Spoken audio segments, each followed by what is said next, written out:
প্রিয় লিসেনার্স, চলুন আজকের এপিসোডের প্রথম ঘটনায় চলে যাব। প্রথম যে ঘটনাটি, এই ঘটনাটি ঘটেছিল নারায়ণগঞ্জ জেলার ২৫০০ উপজেলার ২০ নন্দী ইউনিয়নের মোল্লাপাড়া নামক গ্রামের রফিক মিয়া নামক একজন ব্যক্তি ছিলেন, তার সাথে। ঘটনাটির সময়কাল ১৯৯০-এর দশক হবে, এক্সাক্ট সাল বলা মুশকিল, ৯১, ৯২, ৯৩ বা ৯০ এরকমও হতে পারে। আর এই ঘটনাটি যিনি আমাদেরকে দিয়েছেন, তার বাড়ি নারায়ণগঞ্জে না হলেও উনি এই ঘটনাটি সংগ্রহ করেছিলেন। আর যিনি এই ঘটনা দিয়েছেন তিনি অবশ্য আমাদের পুরনো কেউ নন, তার নাম ফাইজান রহমান। ওনার বাড়ি দক্ষিণ কেরানীগঞ্জের হাসনাবাদে। উনি কেরানীগঞ্জ বা তার পার্শ্ববর্তী যে জায়গাগুলো, তো এই জায়গা রিলেটেড ঘটনাগুলো বেশি আমাদেরকে দিয়ে থাকেন। তো বিশেষ করে কামরাঙ্গীরচরের ঘটনাগুলো ইতিমধ্যে বেশ কয়েকটি আমরা প্রচার করেছি। তো তার ঘটনা দিয়েই মূলত আজকের এই এপিসোডটি শুরু করতে যাচ্ছি। তো রাত তখন বেশ গভীর হয়েছে।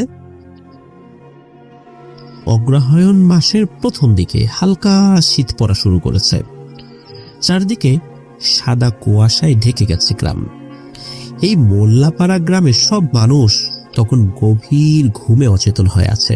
শুধু একজন মানুষ তখনও জেগে আছেন, আর তিনি হচ্ছেন এই রফিক মিয়া। রফিক মিয়া একজন স্থানীয় নাট্য লেখক। বয়স তখন প্রায় ৩৪-৩৫ হলেও তখনও বিয়ে করেননি। সংসারে মা ছাড়া ওনার আর কেউ ছিলেন না। তো মাকে নিয়ে ৩ রুমের ছোট্ট একটি টিনের ঘরে বসবাস তার। তো এই বয়সে এখনো বিয়ে করেন নাই, তাই গ্রামে বিভিন্ন মানুষ তাকে নিয়ে নানান ধরনের হাসি ঠাট্টা করে থাকে। তাতে অবশ্য রফিক মিয়ার কিছু যায় আসে না। গ্রামের মানুষ কে কি বলল তা নিয়ে তিনি মাথা ঘামান না। তিনি চলেন তার মতো করে। শিল্প সংস্কৃতির প্রতি তার অগাধ ভালোবাসা।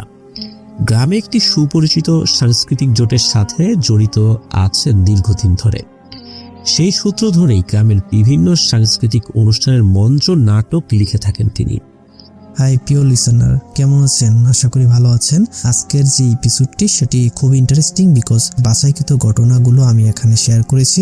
সবচেয়ে ভয়ানক ঘটনাগুলো হচ্ছে এগুলো, যেন আপনাদের শুনতে ভালো লাগে। তো আমরা বেশি কথা বলবো না, সেটা হচ্ছে আপনি চ্যানেলটি সাবস্ক্রাইব করে আপনার মতামত জানিয়ে দিতে কিন্তু ভুলবেন না, আর মাস্ট একটি লাইক করে দিবেন। তো চলুন আমরা মূল ঘটনায় ফিরে যাই। ধন্যবাদ।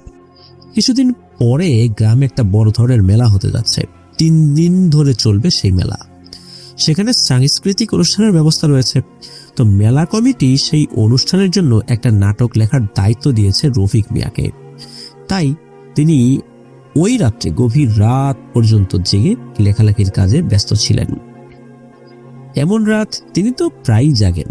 রাতের বেলায় পরিবেশ থাকে শান্ত, মানুষের কোলাহল থাকে না, আর এমন পরিবেশই কিন্তু লেখালেখির জন্য আদর্শ। তাই তিনি নিজ ঘরে জানালার পাশে একটা টেবিলে খাতা কলম নিয়ে লিখতে বসে গেলেন। কিন্তু আজ রাতে কেন যেন তার লেখালেখির কাজে মন বসছে না। মনটা কেন জানি বিষণ্ণ হয়ে আছে। তারপরও ঘুম না আসার কারণে কিছু একটা লেখার চেষ্টা করে যাচ্ছেন। বাহিরে হালকা শীত পড়েছে, ঘরের ভিতরেও সেটা অনুভূত হচ্ছে। রফিক মিয়া গায়ে একটা চাদর জড়িয়ে দিলেন, তারপর জানালার কপাট একটু খুলে বাইরের দৃষ্টি দিলেন। ওই দিন জ্যোৎস্নার আলো বেশ ভালোই ছিল। উঠোনটা জ্যোৎস্নার আলোতে একদম ভরে গিয়েছিল। সেই আলোতে কুয়াশার সাদা রেখা স্পষ্ট দেখা যাচ্ছিল। উঠানের ঠিক মাঝখানে বসে চাঁদের আলো উপভোগ করতে তার ইচ্ছে করছিল, কারণ তিনি সৃজনশীল লোক। সৃজনশীল লোকদের কিন্তু আসলে জোর করে এক্ষুনি কোনো একটা কন্টেন্ট তৈরি করতে হবে, এটা কিন্তু আসলে করাটা কঠিন। কারণ তাদের মানসিক একটা প্রশান্তি বা মানসিক একটা ভাব না আসা পর্যন্ত কোনো ভালো কন্টেন্ট বের হন না বা বের হয় না। বিশেষ করে তিনি যেহেতু নাট্য লেখক, নাটক লেখার জন্য তো তার মানসিক একটা স্থিরতা বা প্রশান্তির প্রয়োজন। কিন্তু এই মানসিক স্থিরতা ওই রাতে কেন যেন ছিল না। কেন জানি তার মনটা খুব অস্থির ছিল। এই কারণেই মূলত তিনি ভালো করে এই নাটক লেখার কাজটা করতে পারছিলেন না। ওদিকে ঘড়ির দিকে তাকিয়ে দেখেন রাত আনুমানিক প্রায় 3টার মতো বাজে আনুমানিক। এই কারণে বলছি যে হয়তোবা উনি তো সময় মনে করতে পারেন নাই, যার ফলশ্রুতিতে উনি বলেছেন যে হয়তোবা তখন 3টার মতো বাজে উনি দেখেছিলেন আর কি। তো রাত যে কখন এত হয়ে গেছে উনি কিন্তু টের পান নাই ওইভাবে। এর মধ্যে ওনার মনে হলো যে ওনাকে ওয়াশরুমে যেতে হবে। যেহেতু বাইরে শীত ছিল, ঘরের মধ্যে চাদরটা গায়ে জড়িয়ে রেখেছিলেন, তো বাইরে যাওয়ার জন্য চাদরটা সরিয়ে ভালো করে মুড়িয়ে নিলেন। তারপর আস্তে করে দরজার খিলটা খুলে ঘর থেকে বাইরে বের হলেন। তো রাত বাড়ার সাথে সাথে শীতও তো বাড়ছে। তো ওয়াশরুমে যাওয়ার পর ফ্রেশ হয়ে এসে ভাবলেন যে এখন ঘরে ঢুকবো, রাস্তা থেকে একটু হেঁটে আসি। তো এতে করে হয়তোবা তার লেখালেখির প্রতি একটু আগ্রহ আর একটু ভালোভাবে উনি জন্মাতে পারবেন বা জন্মাবে এবং সেদিকে মনোনিবেশও করতে পারবেন। তাই উনি হাঁটতে হাঁটতে রাস্তার দিকে চলে গেলেন। চারদিকে বেশ শুনশান নীরবতা, কোনো জনমানুষের সারা শব্দটাও নাই। মনে হচ্ছে এই গ্রামটা একদম প্রাণহীন, কোনো জীবিত মানুষ মনে হচ্ছে বসবাসই করে না সেখানে। আশেপাশে ঝিঝি পোকার ডাক শোনা যাচ্ছে, আর মাঝে মাঝে বহু দূর থেকে শেয়ালের ডাক কানে ভেসে আসছে। তো এই পরিবেশ রফিক মিয়ার কাছে কিন্তু মোটেও নতুন না, এটা তার খুবই চিরচেনা পরিবেশ। তিনি মাঝে মাঝে রাতের বেলা এভাবে হাঁটাহাঁটি করেন, একা একা করেন, কাউকে সাথে নেন না। আর যারা গ্রামে বাস করেন তারা তো জানেন যে রাতের গ্রামগুলো কতটাই সুন্দর হয়। তো কিছুটা সময় হাঁটার পর ভাবলেন এত রাতে তোর বাইরে থাকা ঠিক হবে না, যাই ঘরে চলে যাই, ঘরে গিয়ে লেখালেখির কাজে মনোনিবেশ করি, যদি মন না বসে শুয়ে পড়ব। তো এই চিন্তা করে উনি আবার বাড়ির দিকে হাঁটা শুরু করেছেন। তখনই দূর থেকে কিছু মানুষ রফিক মিয়ার দিকেই আসছে বলে মনে হলো। যেহেতু চাঁদের আলো ছিল আর কুয়াশা হালকা ছিল, এই কারণে দূর থেকে উনি বুঝতে পেরেছিলেন। তো এত রাতে এই পথে মানুষের চলাচল করতে দেখে কিছুটা অবাকই হলেন রফিক মিয়া, কারণ এর আগেও এই ধরনের সময় উনি হাঁটাচলা করেছেন, কোনো মানুষের সাথে সচরাচর দেখা হয় না। 2-1জন হয়তো বা কোনো কারণে দেখা হলেও হতে পারে 2-1জনের সাথে, কিন্তু একসাথে এতগুলো লোক আসছে, বিষয়টা আসলে রফিক মিয়ার কাছে একটু অন্যরকমই লাগে।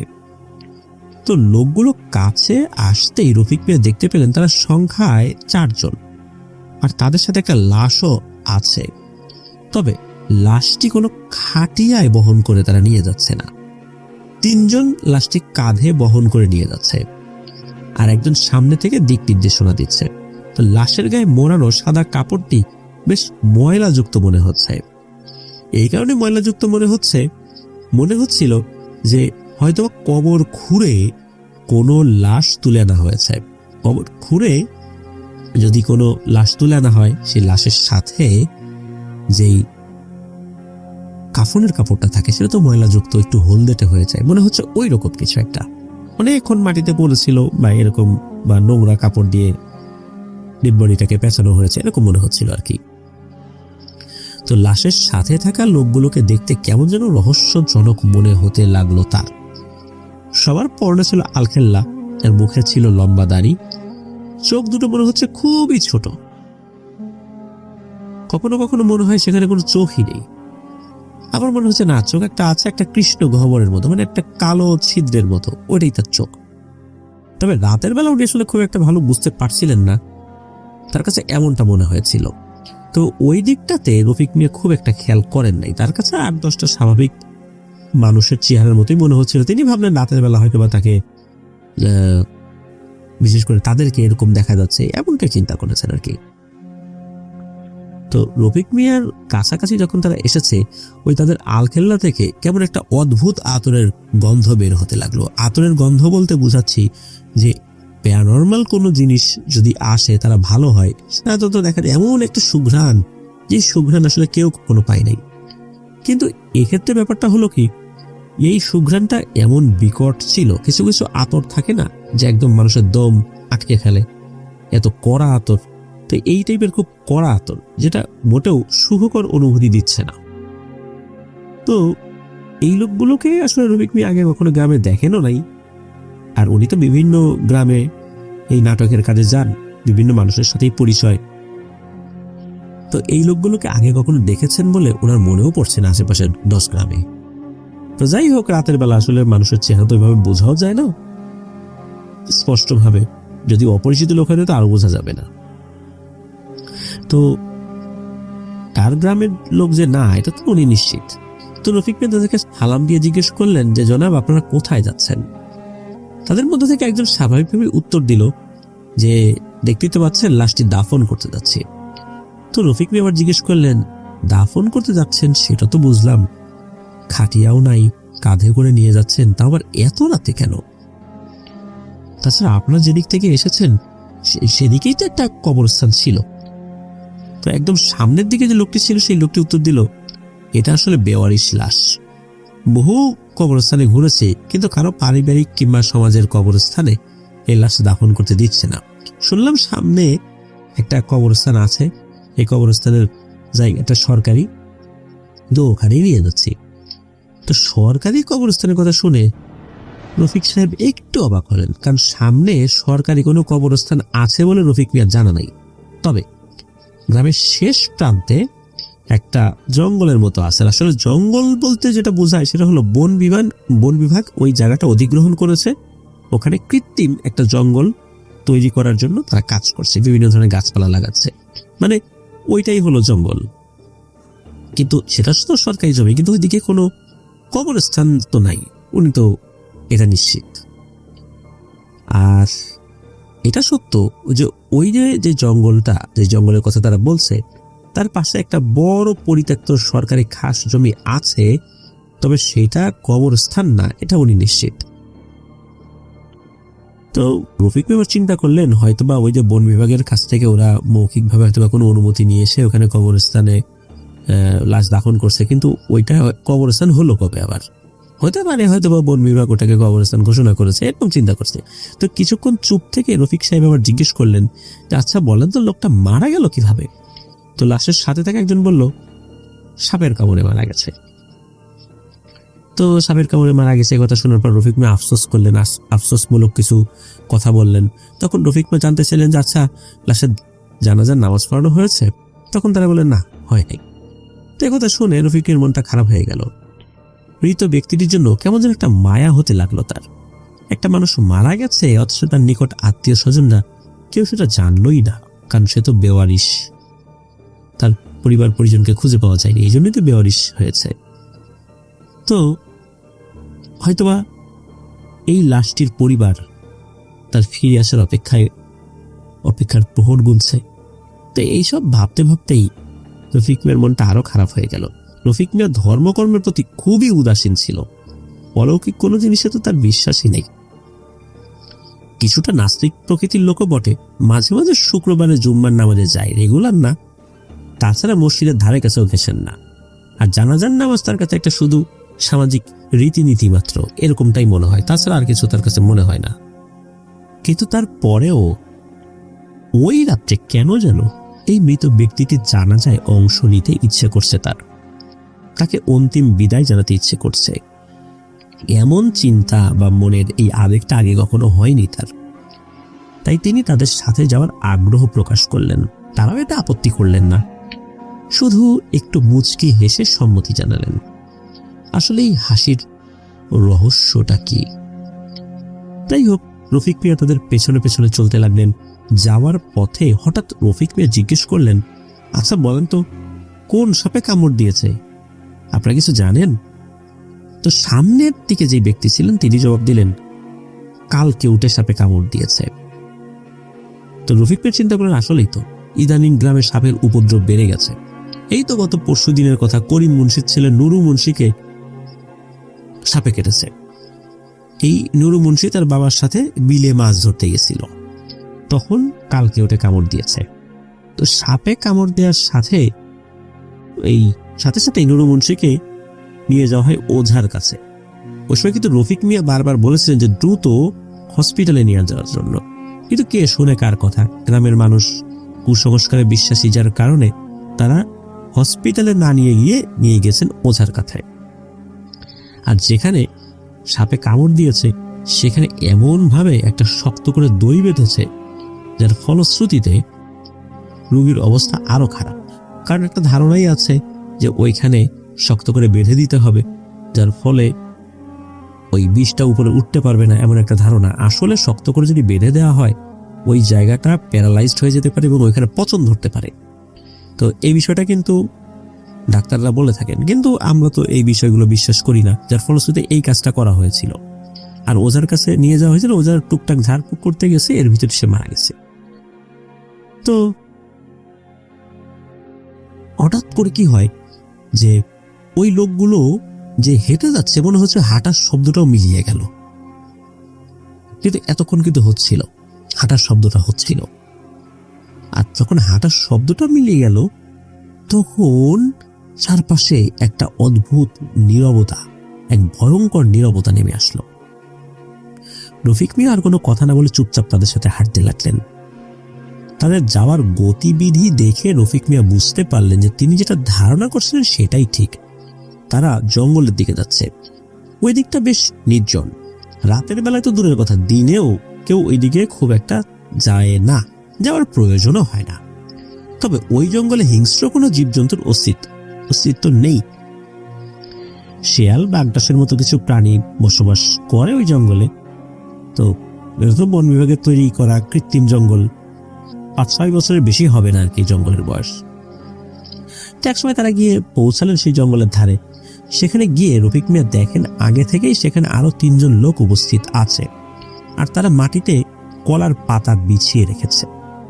লাশটাকে তারা নিয়ে গিয়ে সেই কলার পাতার উপর শোয়ালেন। যতটুকু চাঁদের আলো ছিল, জ্যোৎস্না ছিল, সেটাতেই উনি দেখতে পাচ্ছিলেন আর কি।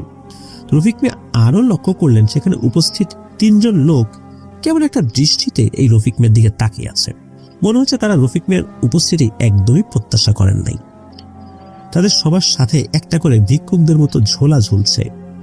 তো রফিক মিয়া প্রথমে ভয় পেয়ে গেলেন, তারপর কিছুটা সাহস সঞ্চয় করে জিজ্ঞেস করলেন, আচ্ছা কবর কোথায়? তো কোথাও তো কবর খোঁড়া দেখছি না। তো তাদের মধ্যে একজন জবাব দিলেন, জঙ্গলের ভেতরে খোঁড়া আছে। তখন রফিক মিয়া বললেন, আপনারা কি তাহলে কারোর জন্য অপেক্ষা করছেন? তো একজন বলল, হ্যাঁ অপেক্ষা করছি। এমন সময় আবার সেই অদ্ভুত আতরের তীব্র গন্ধ তার নাকে আসতে লাগলো। সেই কড়া গন্ধে টেকা বড় দায় রফিক মিয়ার, তাই তাদের কাটতে থেকে একটু দূরে সরে আসেন। এই আতরের গন্ধ উনি সইতে পারছেন না। আতরের গন্ধ যে দুর্গন্ধ তা না, ওই যে শুরুতে বললাম না, খুবই কড়া গন্ধ আর কি। তো যখন রফিক মিয়া কিছুটা দূরে সরে আসছেন তখন ওই যে লোকগুলা সবাই ওই লাশটিকে ঘিরে বসে পড়ল। কিছুক্ষণ পর রফিক মিয়া দেখতে পেলেন যে তাদের মধ্যে থেকে একজন লোক তার দিকে আসছে। লোকটি কাছে এসে তার ঝোলা থেকে কলা পাতায় মোড়ানো একটা পুটলি বের করে রফিক মিয়ার দিকে বাড়িয়ে দিলেন। তো রফিক মিয়া কোনো কথা না বলে খুবই আনন্দ চিত্তে সেটা গ্রহণ করলেন। তো লোকটি আবার চলেও গেল ওখান থেকে, ওই যেখানে লাশ রাখা ছিল ওই দিকে। তো রফিক মিয়া পুটলি খুলে দেখতে লাগলেন যে তার ভেতরে আছেটা কি। তো উনি দেখতে পেলেন যে তার মধ্যে মাংসের একটা টুকরো, গরু কিংবা মহিষের মাংস হতে পারে, কিন্তু খেতে ইচ্ছে করছে না, কেমন যেন অরুচি হচ্ছে তার। মাংসটা রান্না করা এতটুকু বোঝা যাচ্ছে। আবার চোখ খুললো যে সেটা তো ফেলেও দিতে পারছে না। তো একটু কষ্ট করে মাংসটা মুখে দিলে, তো মুখে দিতেই অন্য রকমের এক অনুভূতি হতে লাগলো তার। মনে হচ্ছে খুবই সুস্বাদু মাংস। এমন সুস্বাদু মাংস, এমন সুস্বাদু মাংস আগে উনি কখনোই খান নাই। গরু মহিষের মাংস তো উনি বহুবারই খেয়েছেন। অনেক জায়গায় উনি নাটক করতে যান, সেখানে তো তাকে ভালোভাবে আপ্যায়ন করা হয়, ভালো ভালো নাম করা বাবুর্চিকে ডেকে এনে রান্না করানো হয়, কিন্তু এত সুস্বাদু মাংস তো উনি কখনো খান নাই। এই মাংসটার স্বাদ একদমই অন্যরকম। তো হঠাৎ করে রফিক মিয়া ঘোড়ার খুরে টকবক টকবক আওয়াজ শুনতে পেলেন। আস্তে আস্তে সেই আওয়াজের তীব্রতা বাড়তে থাকে। তো বুঝতে পারলেন ঘোড়ায় চড়ে কেউ একজন তার দিকে আসছে। একসময় ঘোড়ায় চড়ে একজন লোক এসে উপস্থিত হলেন সেখানে।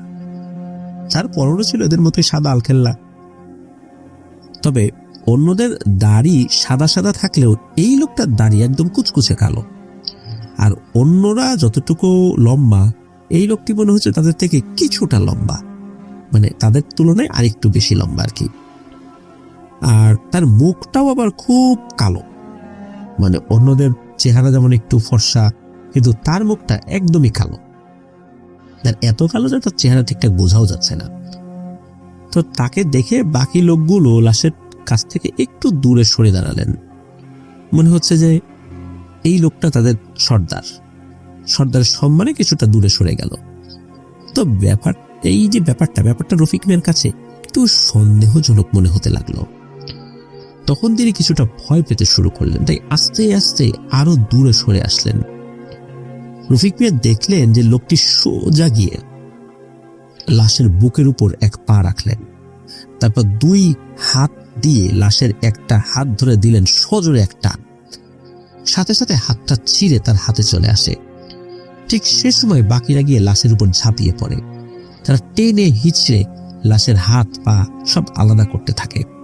কি বিভৎস সেই দৃশ্য রফিক মিয়া এটা দেখছেন। এর মধ্যে আর একটা ভয়ঙ্কর জিনিস দেখেন। তিনি দেখেন এই যে লোক যেগুলো ছিল তাদের মধ্যে একজন মুগুর জাতীয় কিছু একটা নিয়ে এসে লাশের মাথা খুলির উপরে আঘাত করছে, মানে খুলি ভাঙার চেষ্টা করছে।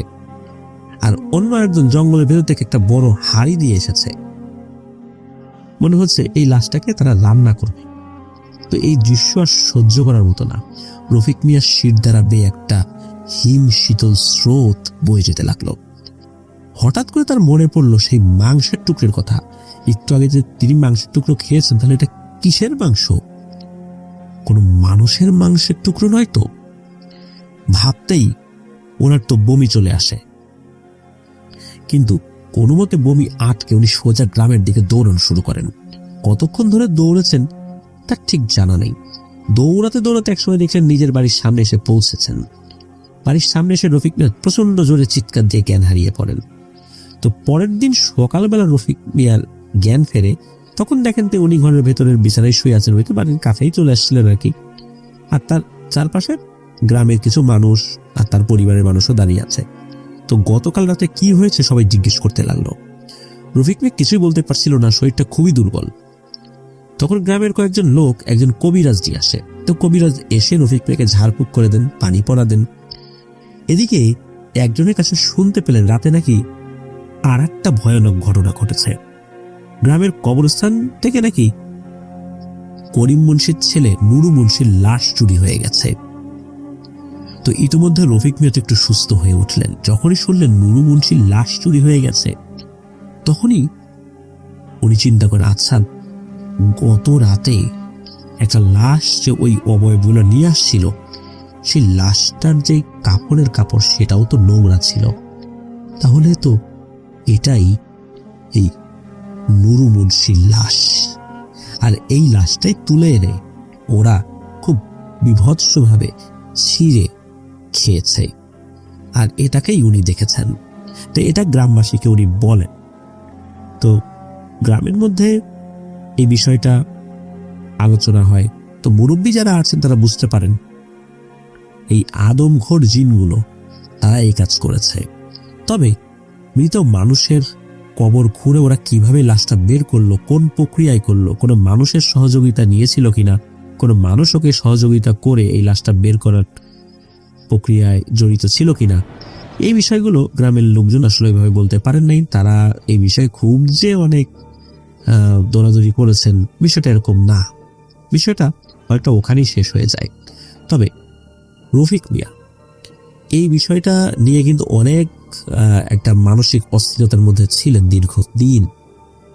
আস্তে আস্তে উনি সুস্থ হয়ে গিয়েছিলেন। তো এরপরে ওনার সাথে আর কোনো ঘটনা ঘটার কথা শোনা যায় না। তো এভাবেই এরকম একটা ভয়ঙ্কর ঘটনার সাক্ষী উনি হয়েছিলেন। এই ধরনের ঘটনা উনি কিন্তু আগে বিশ্বাস করতেন না। অলৌকিক কোনো বিষয় তার তো বিশ্বাস আসলে ছিলই না। কিন্তু এই ধরনের একটা ঘটনা যখন উনি প্রত্যক্ষ করেন, তখন উনিও আস্তে আস্তে ধর্মকর্মের দিকে চলে আসেন। আস্তে আস্তে উনি আস্তিক হয়ে যান পুরো দস্তুর এবং ধর্মে কর্মে মনোনিবেশ করেন। তো এটি ছিল ঘটনা। ধন্যবাদ জানাচ্ছি ফাইজান রহমানকে চমৎকার একটি রোমহর্ষক ঘটনা আমাদেরকে উপহার দেওয়ার জন্য। প্রিয় লিসেনার্স, আসলে এই আদমখোর জিনের যে ব্যাপারগুলো, আমরা কিন্তু এর আগেও এই ধরনের ঘটনাগুলোর কথা বলেছি। তবে আদমখোর জিনের ঘটনা বাংলাদেশে কিন্তু কম শোনা যায়। কিন্তু ইন্দোনেশিয়া, মালয়েশিয়া এই দুটো দেশে এই ধরনের ঘটনা প্রচুর শোনা যায়। এখন যে ঘটনাটি আপনাদের সাথে শেয়ার করতে যাচ্ছি, এই ঘটনাটি আমাদেরকে যিনি পাঠিয়েছেন তার নাম কাজী ফাহিম। উনি ওনার নানির কাছ থেকে শোনা একটি ঘটনা আমাদের সাথে শেয়ার করেছেন। তবে ঘটনাটি দুইটি পার্টে বিভক্ত রয়েছে, কিন্তু দুটি পার্টের সাথেই একটি মিল রয়েছে। তো চলুন ঘটনাটি শুনে আসি। ঘটনাটির একটি পার্ট ওনার নানির সাথে ঘটে, অপরটি আকবর ভুইয়া নামক একজন ব্যক্তির সাথে ঘটে। মূলত একটি ভয়ঙ্কর পুকুরকে কেন্দ্র করে এই ঘটনাটি ঘটেছিল। এই পুকুরটি নারায়ণগঞ্জ জেলার গোদনাইল এলাকায় রয়েছে। পুকুরটির নাম আন্ধেরির পুকুর। চলুন ঘটনার প্রথম অংশে যাই। এই যে আন্ধেরির পুকুর, এই পুকুরকে নিয়ে অনেক সত্য ঘটনা প্রচলিত আছে, যার প্রত্যক্ষ সাক্ষী এখনো অনেকেই জীবিত আছেন। তো এই ঘটনার সাল যতটুকু জানা যায় 1960 বা তার আশেপাশে হবে। সে সময় ওই এলাকায় দুইটি পুকুর ছিল, যার মধ্যে এই পুকুরটিকেই সবাই বেশি ব্যবহার করত। এই পুকুরের একটি রহস্যময় ব্যাপার ছিল। যখনই এলাকায় কোনো অনুষ্ঠান হতো, রহস্যজনকভাবে এই পুকুর থেকে দামি দামি থালা, বাসন, চামচ ইত্যাদি ভেসে উঠত। তো এরকম পুকুরের ঘটনা কিন্তু বাংলাদেশের বিভিন্ন জায়গায় আমরা শুনতে পাই। এরকম ঘটনা আমরা অনেকে শুনি যে পুকুরের এই জিনিসগুলো থেকে কেউ চুরি করেছে, তারপর বিশাল সমস্যা হয়েছে, এরকম ঘটনা কিন্তু আমরা শুনি। তো চলুন এই ঘটনার ব্যাপারটা কি সেটা জেনে আসি। তো মানুষজন তো থালা বাসন ব্যবহার করতোই, এবং অনুষ্ঠান শেষে সেগুলোকে গভীর রাত্রে পুকুরের পানিতে ভাসিয়ে দেয়া হতো। পরের দিন সকালবেলা এগুলোকে আর দেখা যেত না। তবে বিপত্তি বাধে একদিন। সেই পুকুরের মালিক ছিলেন আকবর ভুইয়া নামক একজন ব্যক্তি। তো উনি তার নিজের বাড়িতে একটি অনুষ্ঠানের জন্য ওই পুকুরের থালা বাসন ব্যবহার করেছেন, যেভাবে আগে অনেকে ব্যবহার করতেন। তবে যখন তিনি রাতের বেলা থালা বাসনগুলো সুন্দর করে আবার সেই পুকুরের পানিতে ছেড়ে দিয়ে আসেন, পরে সকালবেলা সবাই দেখতে পায় যে পুকুরের ভেতর থালা বাসনগুলো ভেসে আসছে। মানে ভেসে আসছে বলতে, পুকুরের ভিতরে হালকা একটু ঢেউ হয় অনেক সময় বাতাসের কারণে, এগুলো ভেসে ভেসে কোনোটা এক কিনারে চলে যাচ্ছে, আর এক জায়গায় চলে আসছে, মানে এলোমেলো ভাবে সেগুলো নড়াচড়া করছে আর কি, বাতাসে সরে যাচ্ছে, এরকম আর কি। সবাই এটা দেখে খুবই অবাক হয়। কারণ হলো, এরকম ঘটনা কিন্তু আগে কখনোই ঘটেনি। সকাল গড়িয়ে রাত হয়ে যায়, সে থালা বাসন তখনও কিন্তু পানির উপরই ভাসমান ছিল। তো ওই দিন রাতের বেলা আকবর ভুইয়া যখন ঘুমাচ্ছিলেন, তখন তিনি একটা অদ্ভুত স্বপ্ন দেখেন। তিনি স্বপ্নে দেখেন তিনটি কালো লম্বা অবয়ব, যাদের চেহারা বোঝা যাচ্ছে না, তারা সেই পুকুরের পানির উপর দাঁড়িয়ে আছে এবং বলছে, ফিরিয়ে দে, ফিরিয়ে দে বলছি। আকবর ভুইয়া সকালে উঠে এই স্বপ্নের কোনো পাত্তাই দিলেন না। উনি দুঃস্বপ্নই মনে করেছেন, কারণ হচ্ছে কি ফিরিয়ে দেবেন, ওনার তো ফিরিয়ে দেওয়ার মতো কিছু নাই। আর ওইখানে যে তিনটা অবয়ব দেখা গিয়েছিল, তাদের ফিরিয়ে দে বলছেন, উনি তো এই যে থালা বাসনগুলো সবই ঠিকঠাক মতো ফিরিয়ে দিয়েছেন, আর ওনার মতো অনেকে এর আগেও ঠিকঠাক মতো ফিরিয়ে দিয়েছে। এগুলো নিয়ে তো তার আসলে মাথা ব্যথা হওয়ার কথা না, কারণ উনি ওনার জায়গায় তো কনফিডেন্ট যে উনি সবগুলো ঠিকঠাক মতো ফিরিয়ে দিয়েছেন। তো উনি তো এগুলো দুঃস্বপ্নই মনে করেছেন। ওই দিনও পুকুরের পানির উপর সেই থালা বাসনগুলো গতদিনের মতোই ভাসছে। তো ওই দিন রাতের বেলা আকবর ভুইয়া আবার যখন ঘুমাচ্ছিলেন, তখন আবার এই একই স্বপ্ন দেখেন। তিনি দেখেন তিনি পুকুরের সামনে দাঁড়িয়ে আছেন এবং পুকুরের উপর সেই তিনটি অবয়ব দাঁড়িয়ে আছে। তবে এবার তাদের চেহারাটা কিছুটা বোঝা যাচ্ছে। তাদের চোখগুলো ছিল রক্তবর্ণ, মনে হচ্ছিল চোখগুলো থেকে যেন আগুন ঠিকরে বের হচ্ছে। সেই তিনটি অবয়ব আবারও বলছে, যা নিয়েছিস ফিরিয়ে দে। উনি স্বপ্নের মধ্যেই বলছেন, আমি তো সবই ফিরিয়ে দিয়েছি, আমার কাছে তো কিছু নাই। এই স্বপ্ন দেখার সাথে সাথে তার ঘুমও ভেঙে যায়। তখন তিনি বুঝতে পারেন নিশ্চয়ই এমন কোন একটা ব্যাপার ঘটেছে যা তিনি জানতেন না। এই স্বপ্নগুলোর মধ্যে নিশ্চয়ই কোনো মেসেজ রয়েছে। তিনি পরের দিন বিষয়টি নিয়ে ভাবেন এবং আগামাথা কিছুই বুঝতে পারেন না যে আসলে ব্যাপারটা কি। উনি আবার চিন্তা করেন যে কোনো জিনিস রয়ে গেল কিনা। বাড়িতে কিন্তু খোঁজ খবর উনি করেছেন, কিন্তু না, কোনো কিছু তিনি পাননি। তন্ন তন্ন করে খুঁজেছেন যে কোনো জিনিস আবার রয়ে গেছে কিনা, কিন্তু কেউ তো এটা রাখার কথা না। তো ওনার বাসা থেকে পুকুরের দূরত্ব ছিল বড়জোর পায়ে হেঁটে 1 মিনিট। তার বাসার যে জানালা, এই জানালা দিয়েই ওই পুকুরটিকে দেখা যেত। তো তিনি দ্বিতীয়বার যখন এই স্বপ্নটি দেখেছেন, পরের দিন রাত্রেবেলা তিনি যখন এশার নামাজ পড়ে মসজিদ থেকে বাসায় ফিরছিলেন, তখন তিনি পুকুরের কাছ থেকে এক ধরনের আওয়াজ শুনতে পান। আওয়াজটা এমন ছিল যে রাতে যদি কেউ থালা বাসন ধয় তখন এক প্রকারের আওয়াজ হয় না, ওই রকমের আওয়াজ হচ্ছে পুকুর থেকে।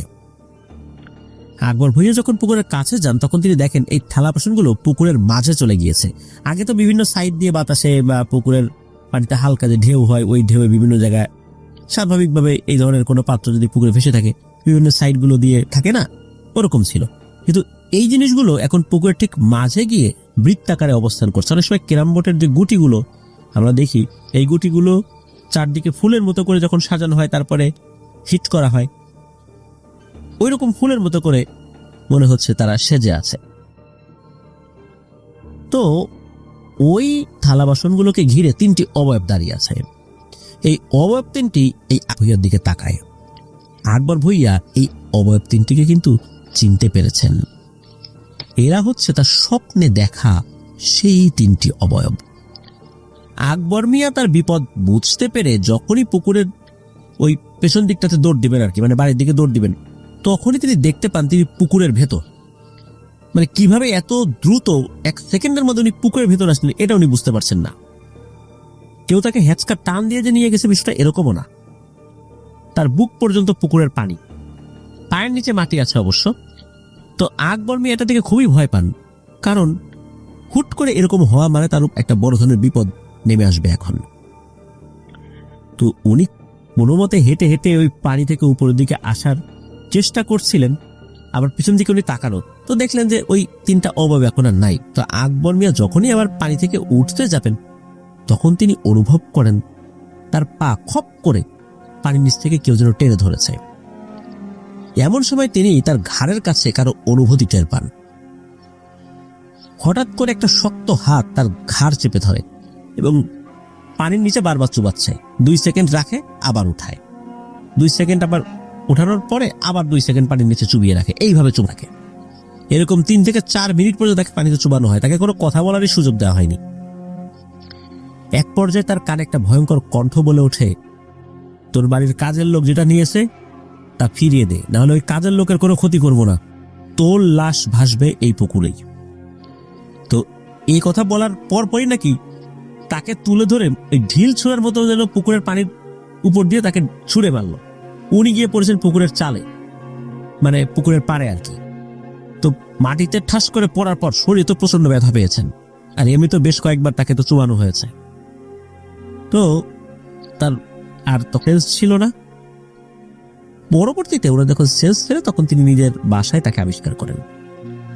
তো তাকে বলা হয় যে ওই এশার নামাজের পর মুসল্লিরা নামাজ পড়ে বাড়ি ফেরার সময় পুকুরের কাছে তাকে অজ্ঞান অবস্থায় পড়ে থাকতে দেখেন, সারা শরীর ভেজা। তো ওই অবস্থাতেই মুসল্লিরা তাকে বাড়িতে নিয়ে আসেন। পরে আকবর ভুঁইয়া সবাইকে তার সাথে ঘটে যাওয়া ঘটনা খুলে বলেন। তিনি তার বাসায় থাকা যারা কাজ করতেন আর কি, এই লোকগুলোকে খুব ভালোভাবে জিজ্ঞেস করেন যে তারা কিছু নিয়েছে কিনা। এক পর্যায়ে একজনের কথাবার্তায় সন্দেহ মনে হয়ে তাকে খুব ভালোভাবে জিজ্ঞাসাবাদ করা যখন হয়েছে, তখন স্বীকার করে যে সে লোভে পড়ে একটা ছোট্ট সুন্দর বাটি তার ঘরে রেখে দিয়েছে। তো দ্রুত ওই সময়ে গিয়ে সেই বাটি খুঁজে বের করে ওই রাত্রেই ওই বাটিটা পুকুরের পানিতে ভাসিয়ে দেওয়া হয়। তো এরপর ওই যে পুকুরের যে বাটিগুলো ভেসেছিল না, ওগুলো আর কিন্তু দেখা যায় নাই। এই যে ভয়ানক ঘটনা তার সাথে ঘটলো, এরপরে উনি সিদ্ধান্ত নেন যে এই পুকুরটি তিনি সেচ দিয়ে একদম ফাঁকা করে ফেলবেন। তো উনি তো ওই সময় যে পাম্পগুলো ছিল, শক্তিশালী পাম্প যেগুলো দিয়ে পানি সেচা হতো আর কি, তো সেগুলো দিয়ে উনি পুকুর সেচার কাজ শুরু করেছেন। তো আজব ব্যাপার হচ্ছে, সারাদিন পাম্প চালানোর পরও সেই পুকুরের পানি শেষ হয় না। তো আকবর ভুঁইয়া তাতেও হাল ছাড়লেন না, তিনি পরের দিনও পাম্প চালানোর সিদ্ধান্ত নেন। প্রয়োজনে আরো পাম্প এসে সেখানে যুক্ত হবে, এরকম সিদ্ধান্ত নিয়েছেন। কততে পানি কমবে না, পানি কমতেই হবে। তো ওই দিন গভীর রাত্রে আকবর ভুইয়ার বাসার কাছ থেকে প্রচন্ড জোর একটা আওয়াজ আসে। তার বাড়ির আশেপাশে থাকা সকল মানুষের ঘুম ভেঙে যায় সেই আওয়াজে। সবাই তো আকবর ভুইয়ার বাড়িতে এসে উপস্থিত হয়। সবাই একটা বিষয় দেখে পুরো অবাক হয়ে যায়। তারা দেখে আকবর ভুইয়ার সদ্য নতুন করে তোলা দোতলা বাড়িটি ভেঙে পড়ে রয়েছে, আর তার পাশে বসে আকবর ভুইয়ার পরিবার কান্নাকাটি করছে। সে রাতে কিন্তু কোনো প্রকার ভূমিকম্প হয়নি। তাহলে সদ্য করা নতুন বাড়িটি ভাঙলো কিভাবে? আল্লাহর অশেষ রহমতে আকবর ভুইয়ার পরিবার সে বাড়িতে তখনও ওঠেনি। তারা অন্য বাড়িতে থাকতো, মানে তাদের যে জায়গা, ওই জায়গাতেই কিন্তু আগের যে ঘর সেই ঘরটাতে থাকতো, এবং পাশে আর একটা নতুন ঘর তৈরি করছিলেন তারা, দোতলা। প্রায় সম্পূর্ণও হয়ে গিয়েছিল। অল্প কয়েকদিন পরে সেটার মানে সেই বাড়িতে উঠবেন, সেটার উদ্বোধন হবে, এমন কথাই ছিল। তো যাই হোক, ভোরের দিকে যখন আকবর মিয়া ঘুমিয়েছেন, তখন এই আকবর সাহেব উনি 3টি অবয়বকে স্বপ্নে দেখেন। এই 3টি অবয়ব কড়া গলায় তাকে বলল, আর যদি জীবনেও এই পুকুর সেচার নাম নিস, তাহলে তোর পুরো পরিবারকে এই পুকুরের তলানিতে গেঁথে মারবো, লাশও খুঁজে পাওয়া যাবে না।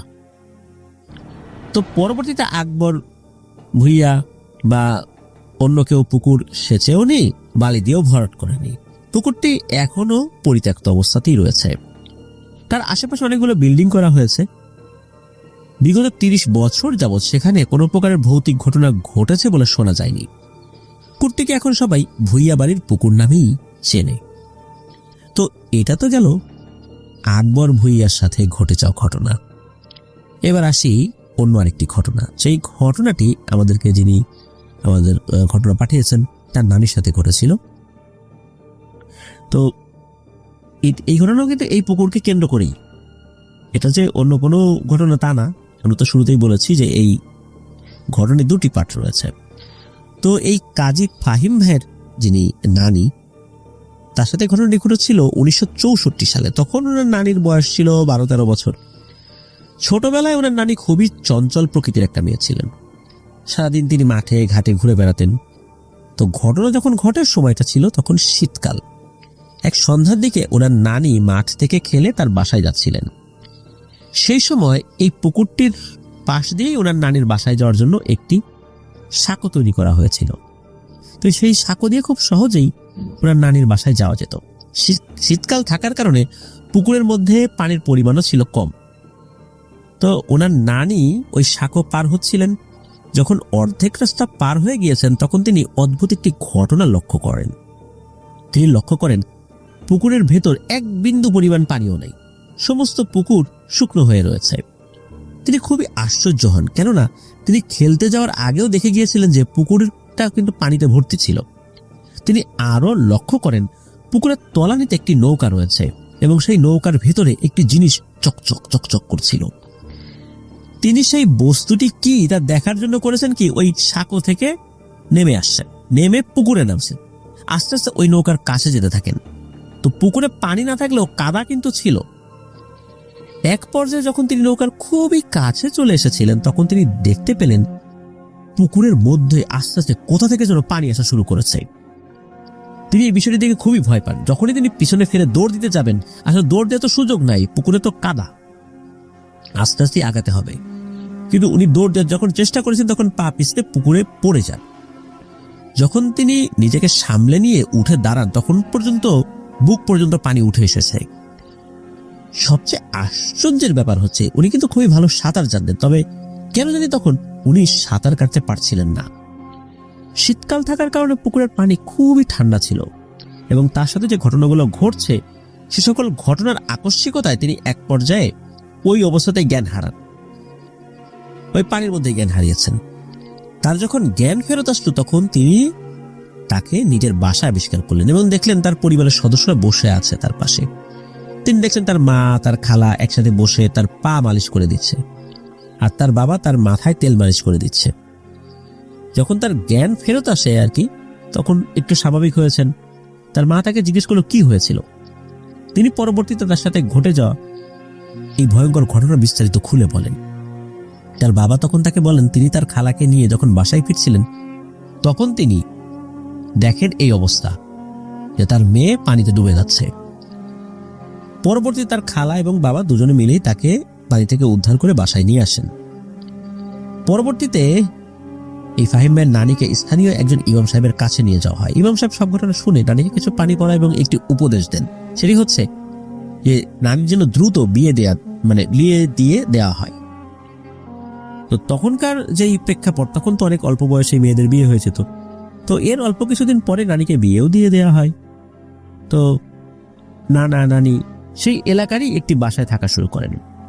এরপর কেটে যায় প্রায় 10 বছর। নানির একটি মেয়ে আর 6 জন ছেলের জন্ম হয়। তো ভালোই কাটছিল সবকিছু। তবে এ সময় নানির পরিবারে নেমে আসে ভয়াবহ এক অন্ধকার। এক সময় এই যে ফাহিম ভাইয়ের নানা, উনি টিউবারকিউলোসিস যক্ষা রোগে আক্রান্ত হন।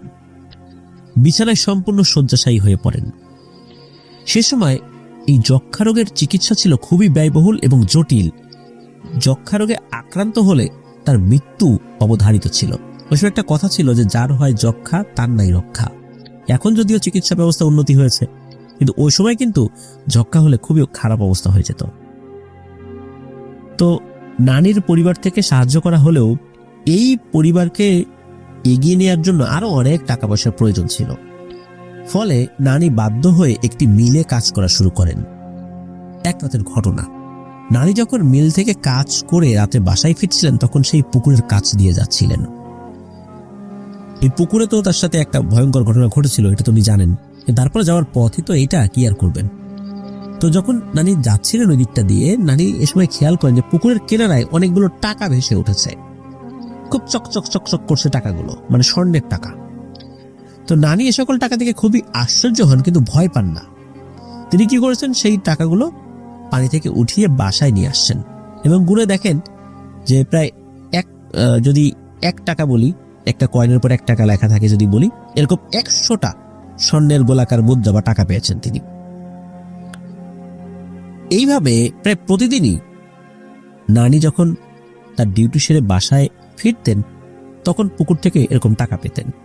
তো একদিন রাতের বেলা নানি যখন ঘুমাচ্ছিলেন, তখন বাড়ির বাইরে থেকে একটি গলার আওয়াজ পান।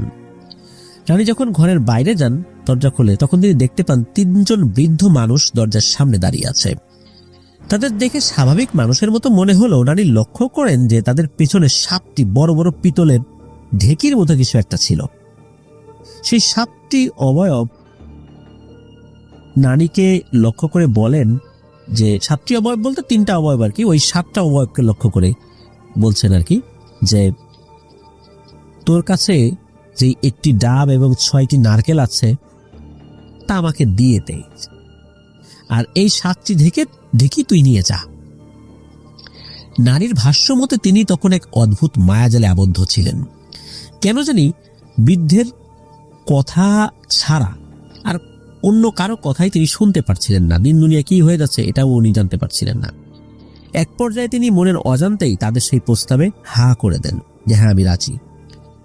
তো পরের দিন সকালবেলা তিনি ওঠেন এবং এই ঘটনার কথা মনে করেছেন, চিন্তা করেছেন এটা মনে হয় একটা স্বপ্ন দেখেছি। এর ঠিক 2 মাসের মাথায় তার 6 জন ছেলে অস্বাভাবিকভাবে মারা যায়। তার 4 জন ছেলে প্রচন্ড জ্বরে ভুগে একই দিনে মারা যায়, আর বাকি 2 জন ছেলে পানিতে ডুবে মারা যায়। আসলে এই সকল ঘটনা এত তাড়াতাড়ি ঘটেছিল যে এর পেছনে যে কোনো ভৌতিক কারণ থাকতে পারে তা কারো মাথায় আসেনি ওই সময়ে। নানির পরবর্তীতে মাত্র একটি সন্তান জীবিত থাকে, তার নাম ছিল রাবেয়া। এই রাবেয়াও 9 বছর বয়সে সড়ক দুর্ঘটনায় মারা যায়। 7টা সন্তান যদি কারো হারায়, তার মাথা কি ঠিক থাকে?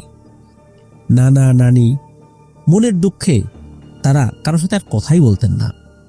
একটা মানসিক প্রচন্ড শক তারা পেয়েছিলেন। তবুও তো জীবন আসলে থেমে থাকে না, তাই না? আল্লাহর উপর ভরসা করে ওনারা চলা শুরু করেন। এর মধ্যে কি হয় যে নানা, যিনি যক্ষা রোগে আক্রান্ত হয়েছিলেন, যার সুস্থ হওয়াটা অনেকটা ওই সময় প্রেক্ষাপটে অসম্ভব ছিল, নানা অদ্ভুতভাবে সুস্থ হয়ে ওঠেন। আবার তারা নতুন করে জীবন শুরু করেছেন। সালটা ছিল 1983। সে সময় এই যে কাজী ফাহিম ভাইয়ের মা তখন তার নানির গর্ভে ছিলেন। তো এক রাত্রে ওনার নানি যখন ঘুমিয়েছিলেন তিনি একটা অদ্ভুত স্বপ্ন দেখেন। তিনি দেখেন সেই পুকুর পাড়ে তিনি দাঁড়িয়ে এবং তার সামনে 3টা অবয়ব। সেই 3টা অবয়ব এই নানিকে লক্ষ্য করে বলছে, তোর পেটে যে ডাবটি আছে এই ডাবটি আমাদেরকে দিয়ে দে, আর এই গয়নাগুলো তুই নিয়ে যা। তবে এইবার আল্লাহ তাআলার দয়ায় নানি তাদের মায়াজালে আবদ্ধ হন নাই। উনি ওখান থেকে চলে আসেন। তো স্বপ্নে এটা দেখেছে যে উনি ওখান থেকে চলে এসেছেন, তাদের সাথে কোনো কথা বলে নাই। স্বপ্ন যখন ভেঙে যায় তখন এই সকল ভয়াবহ কথা তার মাকে খুলে বলেন। তিনি আরো বলেন, অনেক বছর আগে এই অবয়বগুলো তার কাছে এসেছিল, 6টি নারকেল এবং একটি ডাব চেয়েছিল। নানি তাদের মায়াজালে পড়ে তাদেরকে হা বলে দিয়েছিলেন। নানির মা এই সমস্ত কথা শুনে হাউ মাউ করে কাঁদতে থাকেন এবং কাঁদতে কাঁদতে বলেন, হায় রে, তুই কি করছিস? তুই যদি আগে আমাকে বলতি তাহলে তো আমি একটা ব্যবস্থা নিতে পারতাম। তুই নিজেই তো তোর সন্তানদেরকে এদের হাতে দিয়ে দিয়েছিস। আমরা যদি জানতাম তাহলে তো এই সোনামানিকগুলো বাঁচানোর চেষ্টা করতে পারতাম, তারা হয়তো মারা যেত না। এখন আল্লাহ তো তাদের মৃত্যু এভাবে লিখে রেখেছেন। তো যেহেতু এই স্বপ্ন উনি দেখেছেন, তো নানির মা দেরি না করে ওই দিনই নানিকে একটি কবিরাজের কাছে নিয়ে যান, যার বাসা নারায়ণগঞ্জ জেলার জালকুড়ি নামক একটা জায়গা ছিল। অনেক আগের কথা, 1983 সাল। তো ওনার নানির সেই কবিরাজের নামটা ঠিক খেয়াল নাই, তবে যখন তারা কবিরাজের কাছে গিয়েছিলেন তখন সেই কবিরাজ নানির কথা সব মন দিয়ে শোনেন এবং দুঃখ প্রকাশ করেন।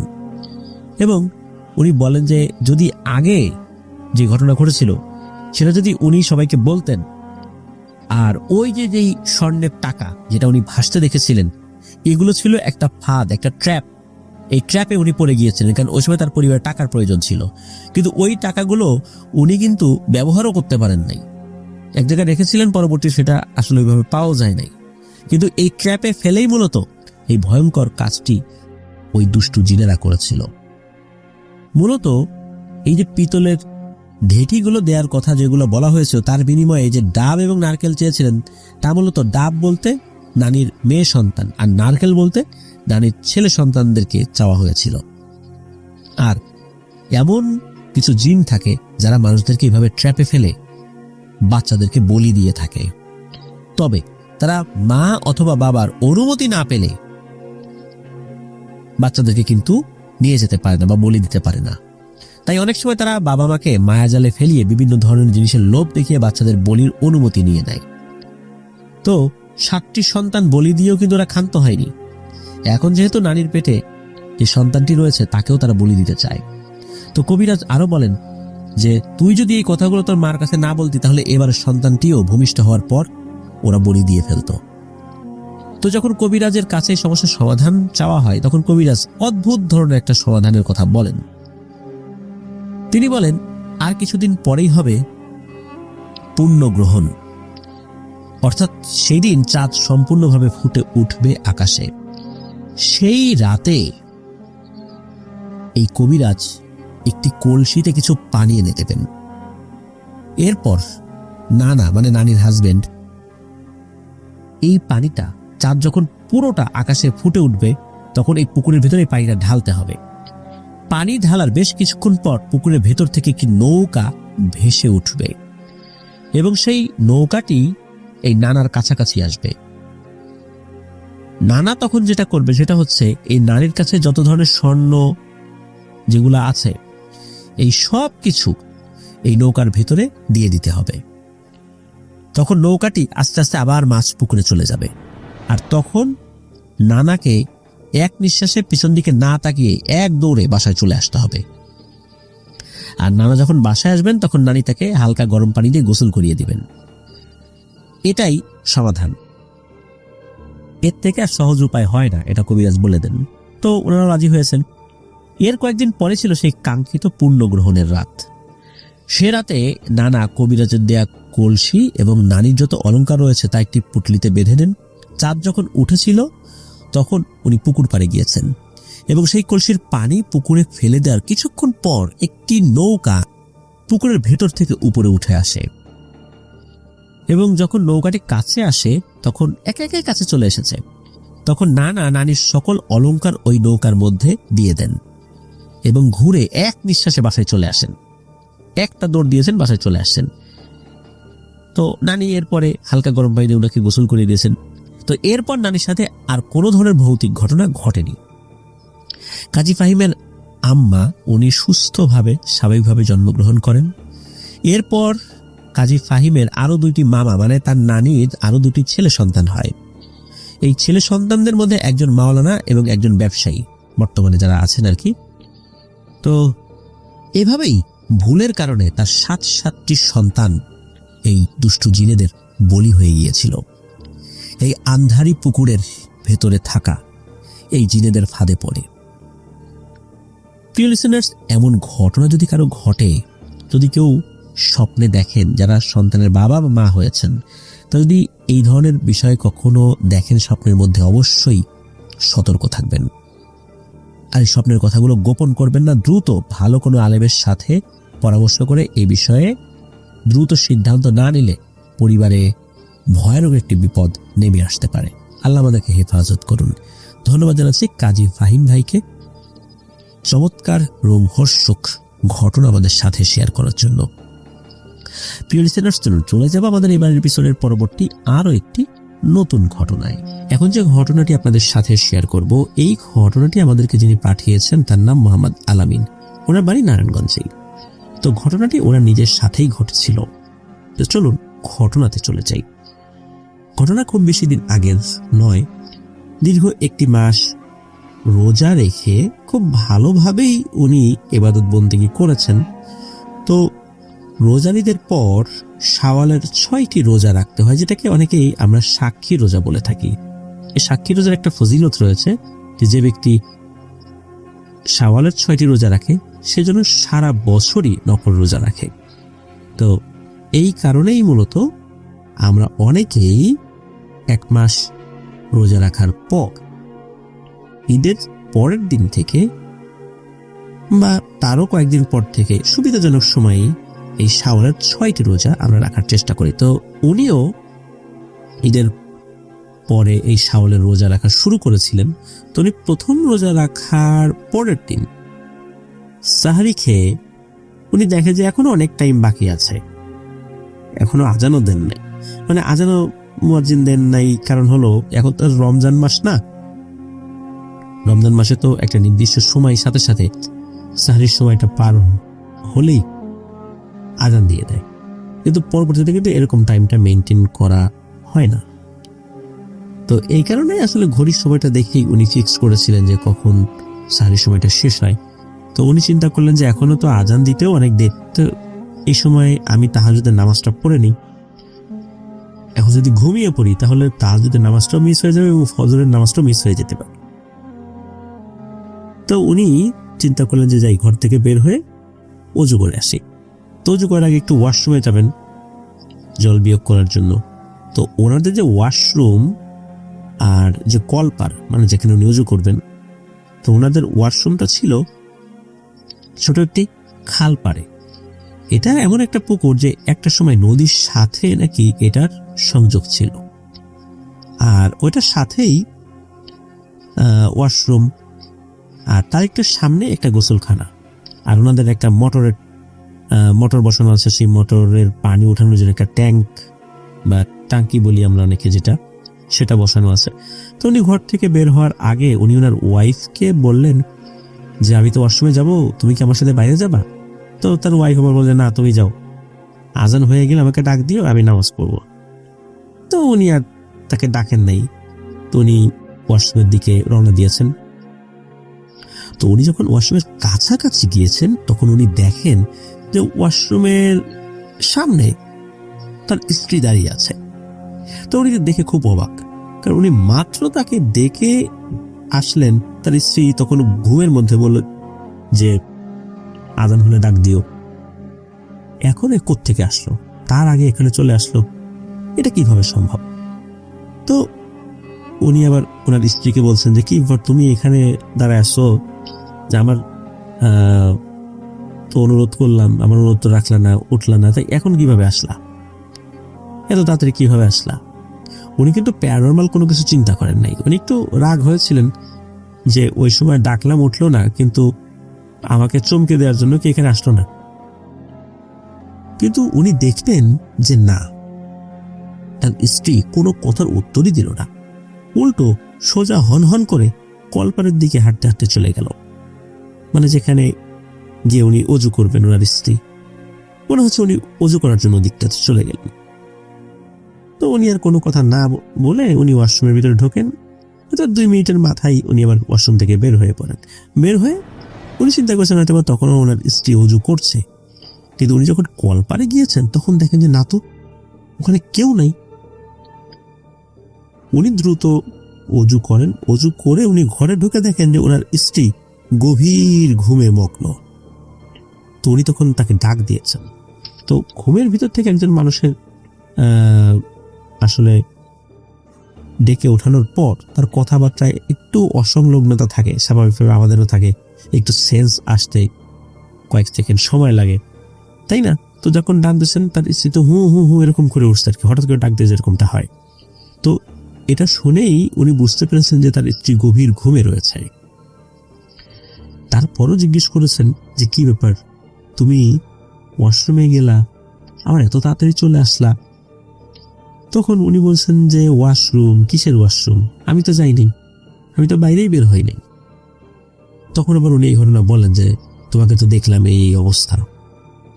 তখন ওনার স্ত্রী ভয় পান, উনি বললেন যে তুমি এখন বাসায় নামাজ পড়ো, মসজিদে যেতে হবে না। তখন উনি বলছেন যারা ধুর, এই ভূতের ভয়ে মসজিদে যাবো না, এটা কি হয় নাকি? আজান দিক আমি বাইরে বের হবো না। তো উনি তো তাহাজ্জুদের নামাজ পড়বেন, তো তাহাজ্জুদের নামাজ পড়ার জন্য উনি দাঁড়িয়েছেন। তাহাজ্জুদের নামাজ 1 রাকাত পড়ার পর 2য় রাকাতের সময় ওনার কাছে মনে হলো ওনার বাড়ির বাইরে উঠোনে নূপুর পায়ে হেঁটে বেড়ালে যেরকম শব্দ হয় না, ঠিক ওই রকম। তো এদিকে ওনার স্ত্রী, তিনি কিন্তু ইতোমধ্যে আবার ঘুমিয়ে গেছেন। তো নূপুরের শব্দ পেয়ে উনি কিন্তু আবার ওই 2য় রাকাত শেষ করে ওনার স্ত্রীকে ডাক দেন না, যদি আরো ভয় পায় এই জন্য। তো 2 রাকাত শেষ হওয়ার পর সাহস করে এই আলামিন ভাই বাইরে বের হয়েছেন। বাইরে বের হয়ে উনি বলছেন যে বাপুরে, তুমি যেই হয়ে থাকো না কেন, আমাকে ডিস্টার্ব করো না, আমাকে আল্লাহর ইবাদত করতে দাও। তোমার কারণে যদি আমার ইবাদতের কোনো ডিস্টার্ব হয় তাহলে কিন্তু তোমাকে আল্লাহর কাছে জবাব দিতে হবে। তো এই কথা বলে উনি ঘরে চলে আসেন। তো ঘরে চলে আসার পর কিন্তু ওই নূপুরের শব্দ আর উনি শোনেন না, কিন্তু যখনই উনি আবার নামাজের নিয়ত করে দাঁড়িয়েছেন তখন মনে হলো বাইরে প্রচন্ড বাতাস, দমকা বাতাস। বাতাসটা অনেক সময় আমরা দেখি না এরকম যে কালবৈশাখী ঝড়ের যে বাতাসটা খালি ঘুরতে থাকে, একবার এই পাশ থেকে একবার ও পাশ থেকে, ওই রকম মনে হচ্ছে এরকম কোনো বাতাস একে অন্যকে ধাওয়া করছে, বা এরকম একবার এই পাশে একবার ওই পাশে ঘরে আঘাত করছে, এরকমটা। তো অল্প সময়ের মধ্যেও সেটা থেমেও যায়, কোনো বৃষ্টি টিষ্টি এরকম কোনো কিছু ছিল না, শুধু বাতাস এরকম। তো অল্প সময় পর বলতে যখন ফজর আজান দিয়ে দেয় তখন থেমে যায়। তো আজান শুনে উনি নামাজ পড়েন, তবে ঘরেই নামাজ পড়েছিলেন। আসলেই ওই সময়ে তাকে বাইরে যাওয়ার মতো অবস্থা আসলে ছিল না, যেহেতু এই ধরনের একটা ঘটনা ঘটল। তবে এরপর থেকে রাত হলে নূপুরের আওয়াজ উনি শোনেন, কিন্তু কিছুই দেখেন না। অল্প কিছুদিন আগে নারায়ণগঞ্জে এই গ্যাস লাইনে সমস্যা হওয়ার কারণে ওনাদের যে বাসা, ওই বাসায় একজন ভাড়া নিয়েছিলেন একটা পরিবার। তো ওই পরিবারের যিনি ভদ্রমহিলা ছিলেন উনি রাতে রান্না করছিলেন, কারণ হলো দিনের বেলা এই গ্যাস থাকে না, এই জন্য রাতের বেলা রান্না করতে হয়। তো রাতের বেলা রান্না করছিলেন, হঠাৎ করে নাকি তার কাছে মনে হয় তার পেছনে কেউ একজন হেঁটে চলে গেল। পিছন দিকে তাকিয়ে দেখেন না, কেউ নাই। আবার কখনো কখনো মনে হয় তার পেছনে কেউ দাঁড়িয়ে আছেন।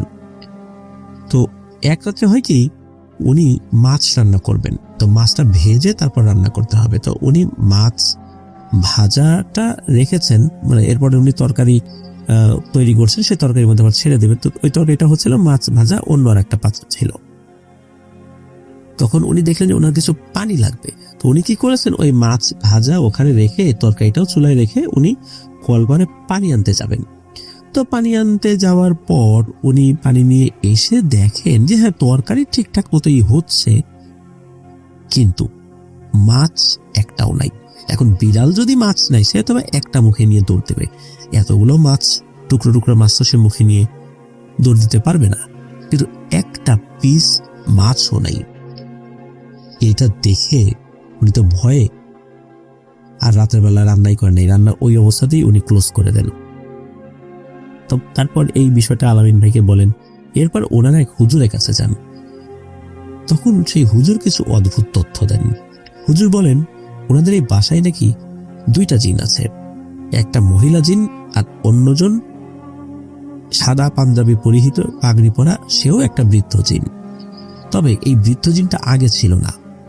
তো হুজুর যেটা বলেন সেটা হলো যে ওই বাসাতে শুধু ওই মহিলা জিনটি ছিল। সেও যে বেশি দিন হলো এসেছে বিষয়টা এরকম না। তো যখনই আলামিন ভাই তাহাজ্জুদের নামাজের সময় বের হয়েছিল, তখন ওই মহিলা জিনটা তাকে ভয় দেখানোর চেষ্টা করেছিল। তো এরপর উনি যখন নামাজে দাঁড়িয়েছেন, তখন এই নূপুরের আওয়াজ পায় তাকে ভয় দেখানোর চেষ্টা করেছিল।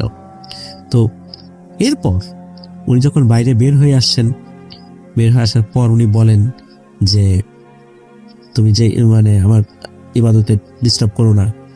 তো এরপর হয় কি, ওই দিক দিয়ে নাকি একটা ভালো জিন যাচ্ছিল, সেও পরহেজগার জিন। মূলত সেই পরহেজগার জিন ওই মহিলা জিনকে এসে প্রথমে অনুরোধ করে যে তুমি চলে যাও এখান থেকে, ওকে ডিস্টার্ব করো না, ওকে কেন ডিস্টার্ব করছো? কিন্তু সে নাকি বলে যে না, আমি যাব না। তবে কথাবার্তার এক পর্যায়ে সে আবার চলেও যায়। অল্প সময় পরেই সে আবারও এই আলামিন ভাইয়ের ক্ষতি করার জন্য যখনই এসেছে, তখনই নাকি ওই যেই পরহেজগার জিনটা সে এসে ওই মহিলা জিনটাকে ধাওয়া করে। ওই ধাওয়া যখন করছিল, তখনই ঝড়ো হাওয়ার মতো সৃষ্টি হয়েছিল। আর এটাই উনি ঘরের ভেতর থেকে দমকা হাওয়া, তুফানের মতো মনে হচ্ছিল তার কাছে। আর ওই ভালো জিনটা ওই মহিলা জিনটাকে ওখান থেকে তাড়িয়ে দেয়, এবং এরপর থেকে নাকি ওই ভালো জিনটা ওই বাড়ির আশেপাশেই থাকে। এখনো তার উপস্থিতি মাঝে মাঝে টের পাওয়া যায়। তো এটি ছিল ঘটনা। ধন্যবাদ জানাচ্ছি আলামিন ভাইকে, আপনার নিজের সাথে ঘটে যাওয়া একটি ঘটনা আমাদের সাথে শেয়ার করেছেন। আর আলামিন ভাই এটাও আমাদেরকে জানিয়েছেন যে ওনার ছোট বোনকে নিয়ে একটি ভয়ঙ্কর ঘটনা রয়েছে, যেই ঘটনায় একজন ব্যক্তি যিনি এটা সমাধান করতে এসেছিলেন তারই প্রাণ চলে যায়। খুবই ভয়ঙ্কর একটি ব্যাপার। তো এই ঘটনাটি উনি দ্রুত লিখে পাঠাবেন বলে আমাদেরকে জানিয়েছেন। তো আমরা সেই ঘটনার প্রত্যাশায় থাকবো। যদি আপনার ঘটনাটি আমরা সিলেক্ট করতে সক্ষম হই, ইনশাল্লাহ দ্রুত লিসেনারদের সামনে সেটি উপস্থাপন করার চেষ্টা করব। এখন যে ঘটনাটি আপনাদের সাথে শেয়ার করতে যাচ্ছি, এই ঘটনাটি আমাদেরকে যিনি পাঠিয়েছেন তার নাম ABS মাসুম। উনি বর্তমানে নারায়ণগঞ্জেই রয়েছেন। যদিও বা নারায়ণগঞ্জের উনি স্থায়ী বাসিন্দা নন, তবে পেশাগত কারণে উনি নারায়ণগঞ্জে এখন থাকেন। আমাদের 18ই অক্টোবর যেই ফ্যান মিট ছিল, সেখানেও ABS মাসুম ভাই এসেছিলেন। তো চলুন ঘটনা শুরু করি। তো ঘটনাটি ঘটে প্রিয়া নামের একজন মেয়ের সাথে। তার বাসাও নারায়ণগঞ্জেই। আর এই মাসুম ভাই উনি প্যারামেডিক্যাল থেকে ডিপ্লোমা শেষ করে যখন চেম্বারে রুগী দেখা শুরু করেন, তখন থেকেই এই প্রিয়া আপুদের পরিবার বিভিন্ন সমস্যা নিয়ে ওনার কাছে আসতেন। তো ওনাদের এই পরিবারের একজন সদস্যের মতো হয়ে গিয়েছিলেন এই মাসুম ভাই। তো এই প্রিয়া আপুর নানার বাড়ি হচ্ছে মুন্সিগঞ্জের সিরাজদি খান উপজেলার বালুরচর গ্রামে। এই আপুর খালারা 7 বোন এবং একজন মামা, যদিও বা সেই মামা এখন জীবিত নাই। তো এই প্রিয়াপুর আম্মু উনি ভাই বোনদের মধ্যে দ্বিতীয়। আর এখন বালুরচর গ্রামটি যতটা উন্নত, আজ থেকে প্রায় 19 বছর আগে কিন্তু এতটা উন্নত ছিল না। প্রিয়াপুর জন্ম 2004 কি 5 সালের দিকে আর কি। তো অন্য 8-10টা একদম নিভৃত পল্লী যেরকম, ওরকমই ছিল। এখন তো অনেকটা উন্নত হয়েছে, শিক্ষা দীক্ষা বা অন্যান্য বিষয় যাই বলি না কেন। এই প্রিয়াপুর আম্মুর দাদা ছিলেন একজন কবিরাজের মতো, তার অধীনে অনেকগুলো জিন থাকত। কিন্তু ওনার মৃত্যুর পর অনেকগুলো ঝামেলা ওনাদেরকে পোহাতে হয়েছে, যেগুলো আমরা পর্যায়ক্রমে ইনশাল্লাহ পাবো সেই ঘটনাগুলো। তো প্রিয়া আপু যখন জন্মগ্রহণ করেন তখন থেকে তার দাদার বাড়িতেই ছিলেন। তার দাদার বাড়ি হচ্ছে নারায়ণগঞ্জের কাশীপুর এলাকায়। আমরা যে লেকে বসেছিলাম সেই লেকটা কিন্তু 2020 সালে অনেকটা পরিবর্তন করে, নোংরা খালগুলো পরিষ্কার পরিচ্ছন্ন করে, সুন্দর রাস্তা, বসার স্থান এগুলো করে প্রায় কাশীপুর পর্যন্ত কিন্তু রাস্তা হয়। তো প্রিয়াপুদের বাসা যেখানে, তার পাশ দিয়েই কিন্তু এই লেক, আর এই লেকের পাশেই একটা তেঁতুল গাছ, আর ওই তেঁতুল গাছের পাশে তারই দুঃসম্পর্কের এক কাকার বাসা। প্রিয়া আপু যখন ভূমিষ্ঠ হন তখন তার মায়ের মতে উনি খুবই হাসি খুশি মুখ নিয়ে থাকতেন। এত ছোট্ট একটা শিশু, কত সুন্দর হাত পা নাড়াচ্ছে, সবার দিকে তাকাচ্ছে, হাসছে। তো যেই তাকে দেখতে আসতো সেই খুশি হতো।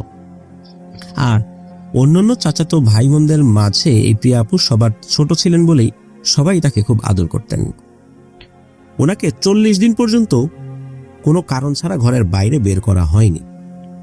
40 দিন পর যখন ওনাকে বের করা হয়, ওনাকে নিয়ে যখন উঠোনে হাঁটাহাঁটি করা হচ্ছে, তখন ওনার চাচাতো ভাই বোনেরা ওনার সাথে দুষ্টামি করছে। পাশে কিন্তু ওই যে তেঁতুল গাছটা, হঠাৎ করে সবাই লক্ষ্য করছে যে প্রিয়া আপু, উনি তো ছোট বাচ্চা মানুষ, 40 দিন বয়স, এই তেঁতুল গাছের দিকে তাকিয়ে আছে, এবং এমনভাবে তাকিয়ে আছে সে চোখ সরায় না। কিন্তু ওনার সাথে কিন্তু সবাই মজা করছে, কিন্তু উনি কারোর দিকে তাকাচ্ছেন না, একদম ওই তেঁতুল গাছের দিকেই তাকিয়ে আছেন। এই বিষয়টা এই প্রিয়া আপুর ফুপু উনি লক্ষ্য করেছেন। তখন এই প্রিয়া আপুর আম্মুকে ডাকেন, আর যখনই প্রিয়া আপুর আম্মু এসেছেন সাথে সাথে প্রিয়া আপু কান্না শুরু করে দেয়। আর এমন কান্না, কান্না আর থামে না, সারাক্ষণ শুধু কান্না আর কান্না। অন্যদের কোলে গেলে থেমে থাকলেও যখনই এই প্রিয়া আপু তার মায়ের কোলে আসতেন বা তার মা তার সামনে আসতো, তখনই নাকি কান্না বেড়ে যেত। তো তাকে এক হুজুর দেখানো হয়। তখন ওই হুজুর বলেন যে ওই তেঁতুল গাছে ভয়ঙ্কর একটা সমস্যা আছে, বাচ্চাকে সাবধানে রাখতে হবে। উনি ওনার মতো করে ঝাড়ফুঁক করে দেন, কিছু তদবির দিয়ে দেন। তো রাত যখন গভীর হতো, মনে হতো তেঁতুল গাছে হঠাৎ করে কেউ যেন নাড়া দিল। গাছ নাড়া দিলে কিন্তু পাতাগুলো ঝনঝন করে ওঠে, এক ধরনের শব্দ হয়। যারা গাছ নড়া দিয়েছেন এই ধরনের শব্দ কিন্তু আপনারা পেয়েছেন, তারা জানেন এই শব্দটা কেমন হয়। আর এই নাড়াটা যখন দিত, যে শব্দটা যখন শুনতো সবাই, বাড়ির সবাই, এরপরই অন্য আর একটা শব্দ সকলে শুনতে পেতেন। সেটা হলো নুপুর পয়ে বা নুপুর পায়ে দিয়ে হাঁটলে বা নুপুর পরে হাঁটলে যেই ধরনের শব্দ হয়, ওই রকমের শব্দ। হঠাৎ করে তেঁতুল গাছের কোনো একটা ডাল ভেঙে পড়তো, অথচ কিন্তু কোনো বাতাস নাই, কিন্তু তেঁতুল গাছ নড়ছে, কোনো একটা ডাল ভেঙে পড়েছে। এই ধরনের সমস্যা শুরু হয়ে গেল। প্রিয়াপুর দুঃসম্পর্কের কাকার বাড়ির একটা কাজ ধরার জন্য, মানে ওখানে বাড়ির কাজ হবে আর কি, তখন তেঁতুল গাছের এক পাশের ডালগুলো কেটে ফেলা হয়। বাড়ির ছাদের কাজ করেন, তখন সেই কাকার বাড়িতে সমস্যা শুরু হয়ে যায়।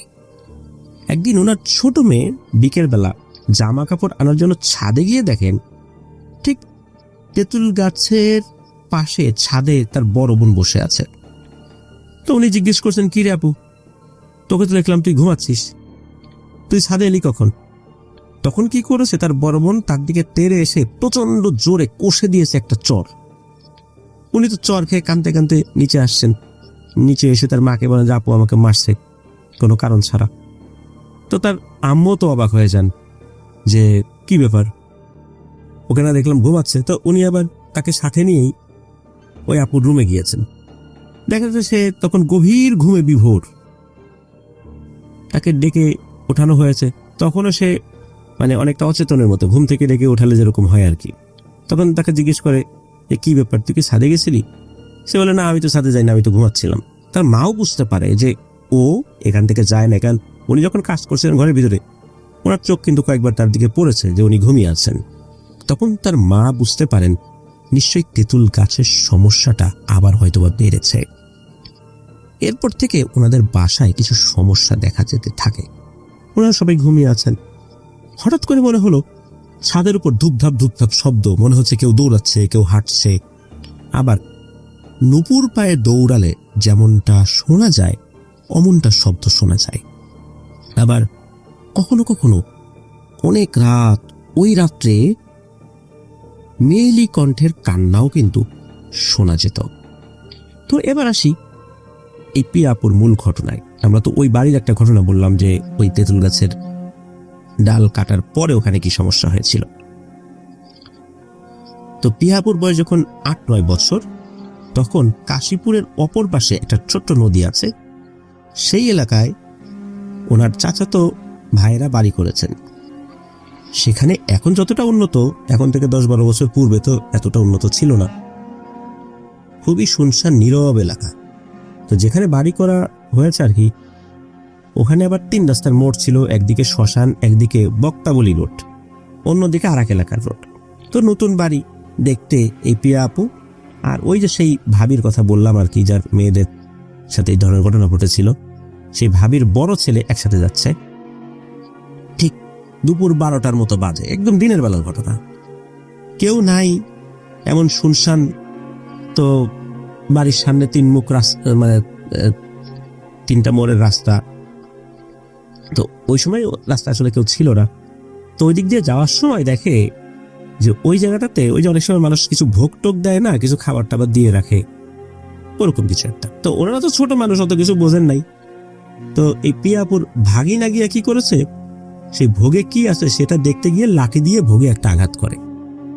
তখন আবার এই পিয়াপু বলে, চল এ কি করিস, তখন তাকে নিয়ে আবার বাসায় চলে আসেননি। তো এরপর সরাসরি কোনো সমস্যা দেখা যায় নাই, মানে একদম সাথে সাথে যে সমস্যা হবে সেটা এরকম না।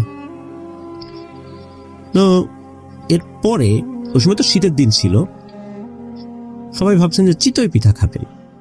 তো চিতই পিঠা খাওয়ার জন্য ওনারা বাড়ির বাইরে গেছেন। আর ওই যে ওনার যে ভাবি আর এই প্রিয়া আপু, তখন আরো একজন মহিলা, উনি পিঠা বিক্রি করছিলেন, তখন ওনারা ওই মহিলার কাছে পিঠা খাওয়ার জন্য দিয়েছেন। তো পিঠা কিন্তু এখন বাড়িতে বানাবেন না, মানে কিনে আনবেন আর কি। অনেক সময় আমরা দেখি ঢাকা শহরে বা বিভিন্ন জায়গায় এখন চিতই পিঠা বিক্রি করে শীত এলেই। তো ওনারা যেদিক দিয়ে যাচ্ছেন ওখানে একটা কড়ই গাছ আছে। তো প্রিয়া আপু দেখছেন যে ওই গাছটার আড়ালে লম্বা চুল, পুরাতন জামা কাপড় পরে একজন লোক বসে আছে। তো উনি আবার তার ভাবিকে বলেন, ভাবি দেখো তো ওই লোকটা কে, আগে তো কখনো দেখি নাই এখানে। ওনার ভাবি বলেন, কই আমি তো কিছু দেখতেছি না। তো পিয়াপু বলে, যে আমি দেখি। কিন্তু পিয়াপু দেখছেন, কিন্তু তার ভাবি দেখছেন না। কিছুটা পথ এগিয়ে যাওয়ার পর পিয়াপু কৌতূহলী হয়ে পেছন দিকে তাকান। তখন দেখা যায় ওই যে পাগলের মতো বেশভূষা লোকটা হাতের ইশারায় পিয়াপুকে ডাকছে। পিয়াপু তো ছোট মানুষ, চিৎকার দিয়ে কান্না করে উঠেছেন। তো এর মধ্যে ওনাদেরকে এগিয়ে নেওয়ার জন্য ওনার এক ভাই চলে আসছেন। তাকেও বলা হয় বিষয়টা, মানে উনি বলেন। তো তার ভাইও ওই গাছের কাছে যায়, আশেপাশে দেখে, কই কিচ্ছু দেখা যায় না। প্রিয়া আপু কিন্তু স্পষ্ট দেখছিলেন যে ওই লোকটার এবার চুল দিয়ে সমস্ত মুখ ঢাকা, চেহারাটা ভালো বোঝা যাচ্ছে না। মানে একটা মানুষকে ভয় দেখানোর জন্য যদি কেউ এই ধরনের কোনো একটা কাজ করে, ঠিক অমনটাই বলা চলে।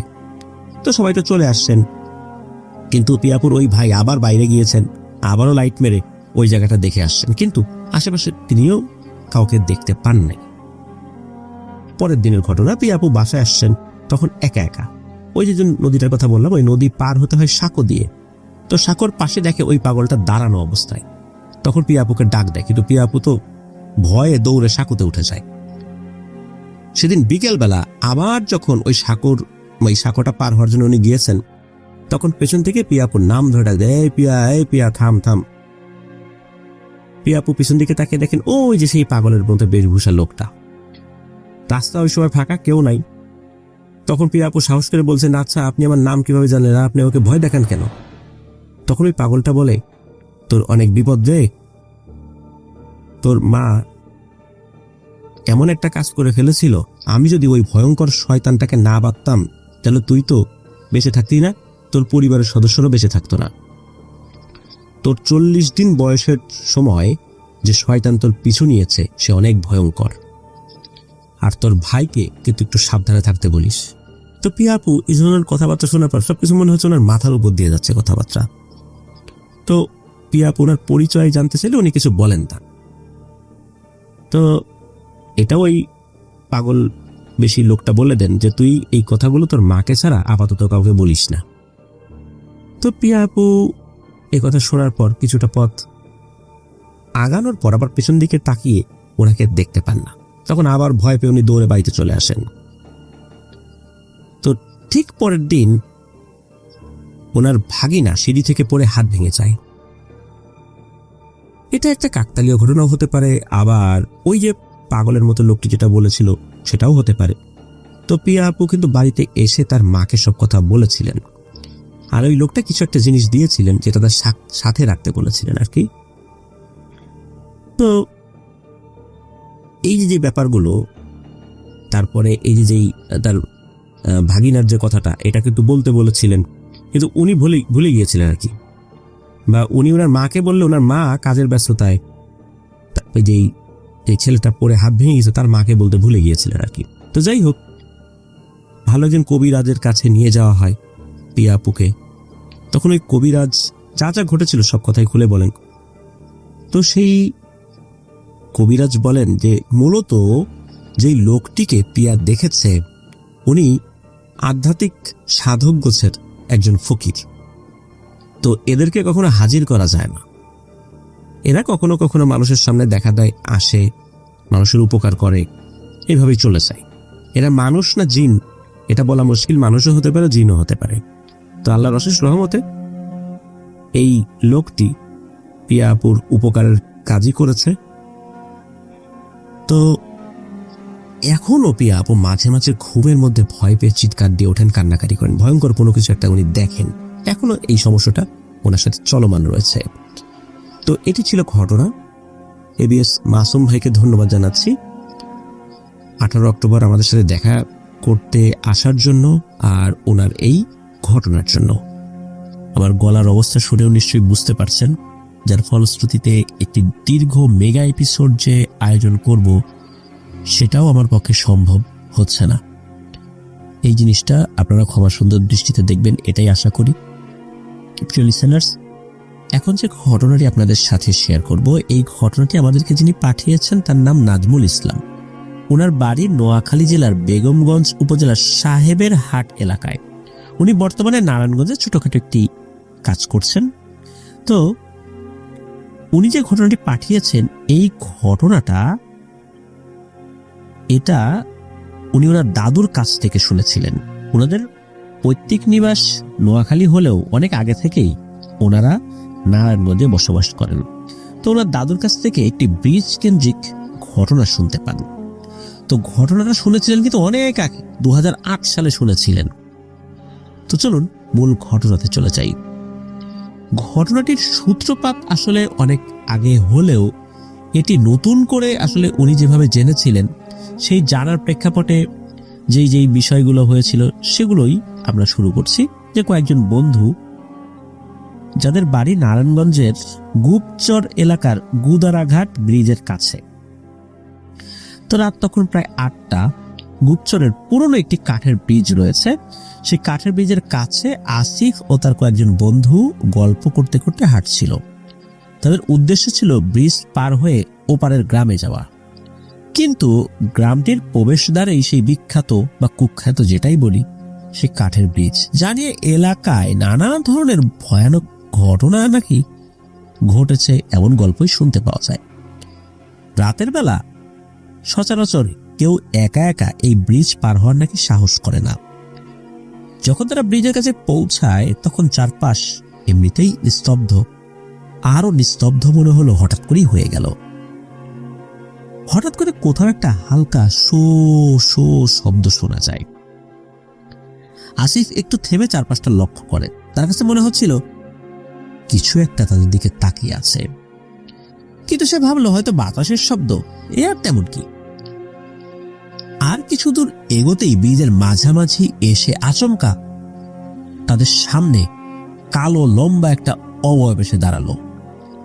অবয়বটি অন্ধকারের মধ্যে মিশে থাকলেও এর চোখ যেন অদ্ভুতভাবে জ্বলজ্বল করছিল। আসিফ ও তার বন্ধুরা প্রথমে স্তব্ধ হয়ে দাঁড়িয়ে যায়, বুঝে উঠতে পারেন এটা কি আসলে সত্যিই তাদের সামনে কিছু একটা ঘটছে, কোনো একটা অবয়ব নাকি অন্য কিছু, নাকি তারা চোখে ভুলভাল দেখছে।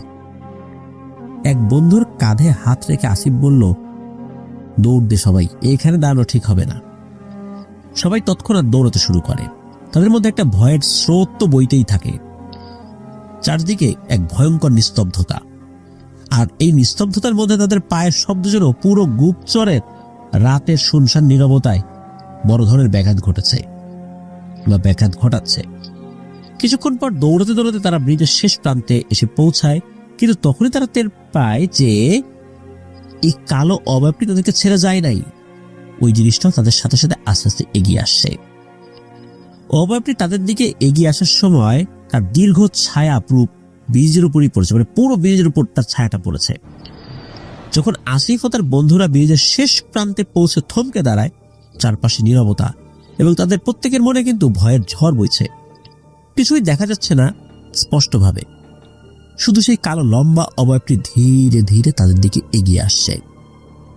হঠাৎ করে আসিফ টের পেল তাদের একজন বন্ধু পাশে নেই। তারা তো চিন্তা করলো, আরে আমাদের এক বন্ধু কই গেল?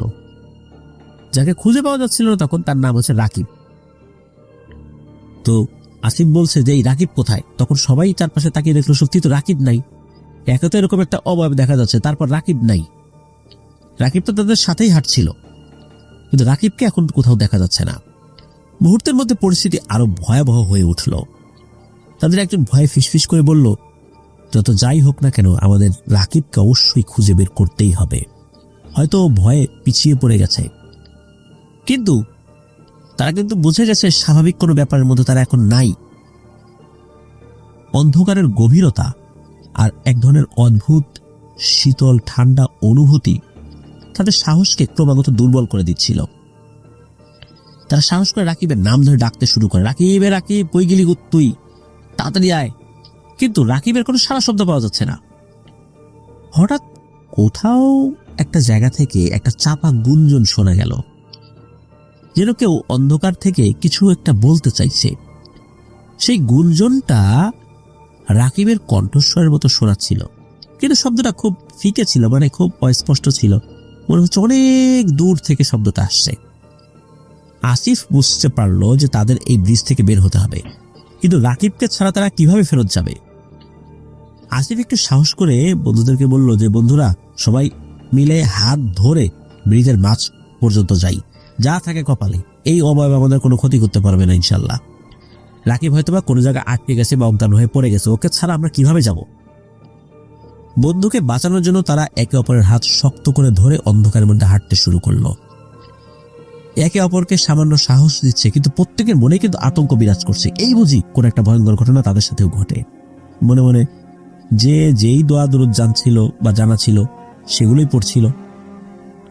ঠিক তখনই অন্ধকারের মধ্যে একটি মৃদু আলোর ঝলকানি দেখা যায়। সেই আলোর মধ্যে ধীরে ধীরে একটি অবয়ব ফুটে উঠতে লাগলো। অবয়বটি যেন রাকিবেরই, কিন্তু তার মুখটা ফ্যাকাশে আর চোখ দুটি যেন কোথাও একটা অদৃশ্য জিনিসের দিকে তাকিয়ে আছে। বন্ধুরা চিৎকার করে রাকিবকে কাছে আসার জন্য ডাকতে থাকে, এই রাকিব এদিকে এদিকে, কিন্তু রাকিব স্থির হয়ে দাঁড়িয়ে আছে।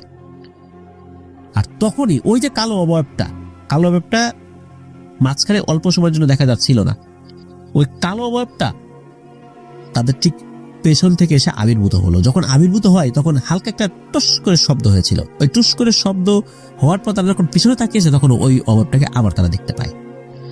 এখন এক পাশে ওই অবয়ব, মানে একদিকে ওই অবয়ব, আর একদিকে এই রাকিবের একটা অবয়ব দেখা যাচ্ছে। মনে হচ্ছে তারা দুটো ছায়ার মধ্যে আটকা পড়ে গেছে। তখন তাদের মনে হলো এখান থেকে বের হওয়াটা অসম্ভব। তবে হঠাৎই সেই মৃদু আলোর ঝলকানির মধ্যে রাকিবের অবয়বটি ম্লান হয়ে গেল, আর সেই কালো অবয়বটি ধীরে ধীরে মিলিয়ে যেতে শুরু করলো। চারপাশে আবারও এক ভয়ঙ্কর নিস্তব্ধতা ফেরত আসলো।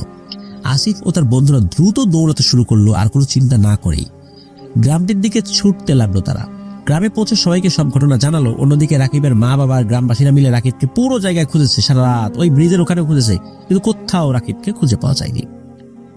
পরের দিন সকালবেলা ওই গুপ্তচরে যখন ভোরের আলো ফুটেছে, ভোরের আলো ফোটার সাথে সাথে গ্রামের মানুষজনের মধ্যে একটা ভয়াবহ খবর ছড়িয়ে পড়ে। নদীর পাড়ে কয়েকজন জেলে মাছ ধরতে গিয়ে ব্রিজের নিচে একটি নিথর দেহ তারা পেয়েছে। শোনা মাত্র কিছু লোক সেখানে ছুটে যায়, আর তখন নিশ্চিত হওয়া গেল ওটা রাকিবেরই দেহ। ব্রিজের নিচে নদীর পানিতে রাকিবের দেহ ভাসছিল। তার মুখ ফ্যাকাশে আর চোখ দুটি যেন অন্ধকারে স্থির হয়ে আছে, এমন একটা অবস্থা। তার দেহে কোনো আঘাতের চিহ্ন ছিল না, তবে তার মুখে এক ধরনের আতঙ্কের ছাপ স্পষ্ট ছিল। দেখে মনে হচ্ছিল সে কোনো ভয়ঙ্কর কিছুর মুখোমুখি হয়েছিল, যা তার জীবনের শেষ মুহূর্তে একদম তাকে এক ভয়ার্ত অনুভূতি দিয়েছিল, যেই অনুভূতিটা তার মুখে স্পষ্ট হয়ে আছে। রাকিবের দেহ দেখে আসিফ ও তার বন্ধুরা স্তব্ধ হয়ে যায়। গতরাতে সেই ভয়ঙ্কর অভিজ্ঞতা এবার বাস্তবে পরিণত হলো। তারা যখন ব্রিজ থেকে পালিয়েছিল তখন তারা মনে করেছিল রাকিব তাদের সাথেই ফিরবে, হয়তোবা সে পিছনে পড়েছে বা এলোমেলো হয়ে গেছে, সে হয়তোবা ফেরত আসবে। কিন্তু এখন বুঝতেই পেরেছে সবাই যে রাকিব সেই কালো অবয়বের ফাঁদে পড়েছিল। সেখান থেকে বের হওয়া রাকিবের পক্ষে আর সম্ভবই হয়নি। গ্রামের মানুষ এই ঘটনায় আতঙ্কিত হয়ে পড়ল। এক বয়স্ক ব্যক্তি ধীরে ধীরে বলে উঠলেন যে এই ব্রিজের ইতিহাস কিন্তু নতুন না, অনেক পুরনো। তোমরা যারা মনে করছো যে এই রাকিব ছেলেটা প্রথম মারা গেছে, বিষয়টা এরকম না। বড় বড় সময়ের ব্যবধানে অনেক মানুষই এখানে মারা গেছে। বড় বড় সময় বলতে প্রতি বছর মারা গেছে বিষয়টা এরকম না, কিন্তু 4-5 বছর পর পর এরকম ঘটনা ঘটেছে। আগে যারা সন্ধ্যার পর এদিক দিয়ে আসতো তাদের অনেকেই নাকি রহস্যময়ভাবে হারিয়ে গেছে, তাদেরকে আর পাওয়াই যায় নাই। ওই অবয়বটা চতুর্দিক থেকে তাকে গ্রাস করে ফেলে, এরপর নাকি আর পাওয়া যায় না। তো এই অবয়বটা চতুর্দিক থেকে গ্রাস করে ফেললো, তাকে পাওয়া গেল না, এটা আবার কে দেখলো? অনেকেই দলবদ্ধভাবে আসতে গিয়ে তারা দেখেছে যে সামনে কোনো একটা লোক ওই ব্রিজের উপর দিয়ে যাচ্ছে। তখন তারা দেখেছে এই ব্যাপারটা, মূলত তাদের মাধ্যম দিয়ে এই বিষয়টা ছড়িয়ে গিয়েছিল। যে হারিয়ে গেছে তাকে আর পাওয়া যায় নাই, তার স্টেটমেন্টও তো আর নেওয়া সম্ভব হয়নি। তো ওই বৃদ্ধ বলেন যে অনেক কুসংস্কার প্রচলিত আছে এই ব্রিজকে ঘিরে, যে এই ব্রিজে নাকি একটা জিন আটকে আছে যে মুক্তি পায়নি। এই কারণেই সে এই কাজটি ঘটায়। স্থানীয় লোকজন রাকিবের লাশ নিয়ে গ্রামের দিকে ফিরে যায়। আসিফ ও তার বন্ধুরাও সেখানে চুপচাপ দাঁড়িয়েছিল।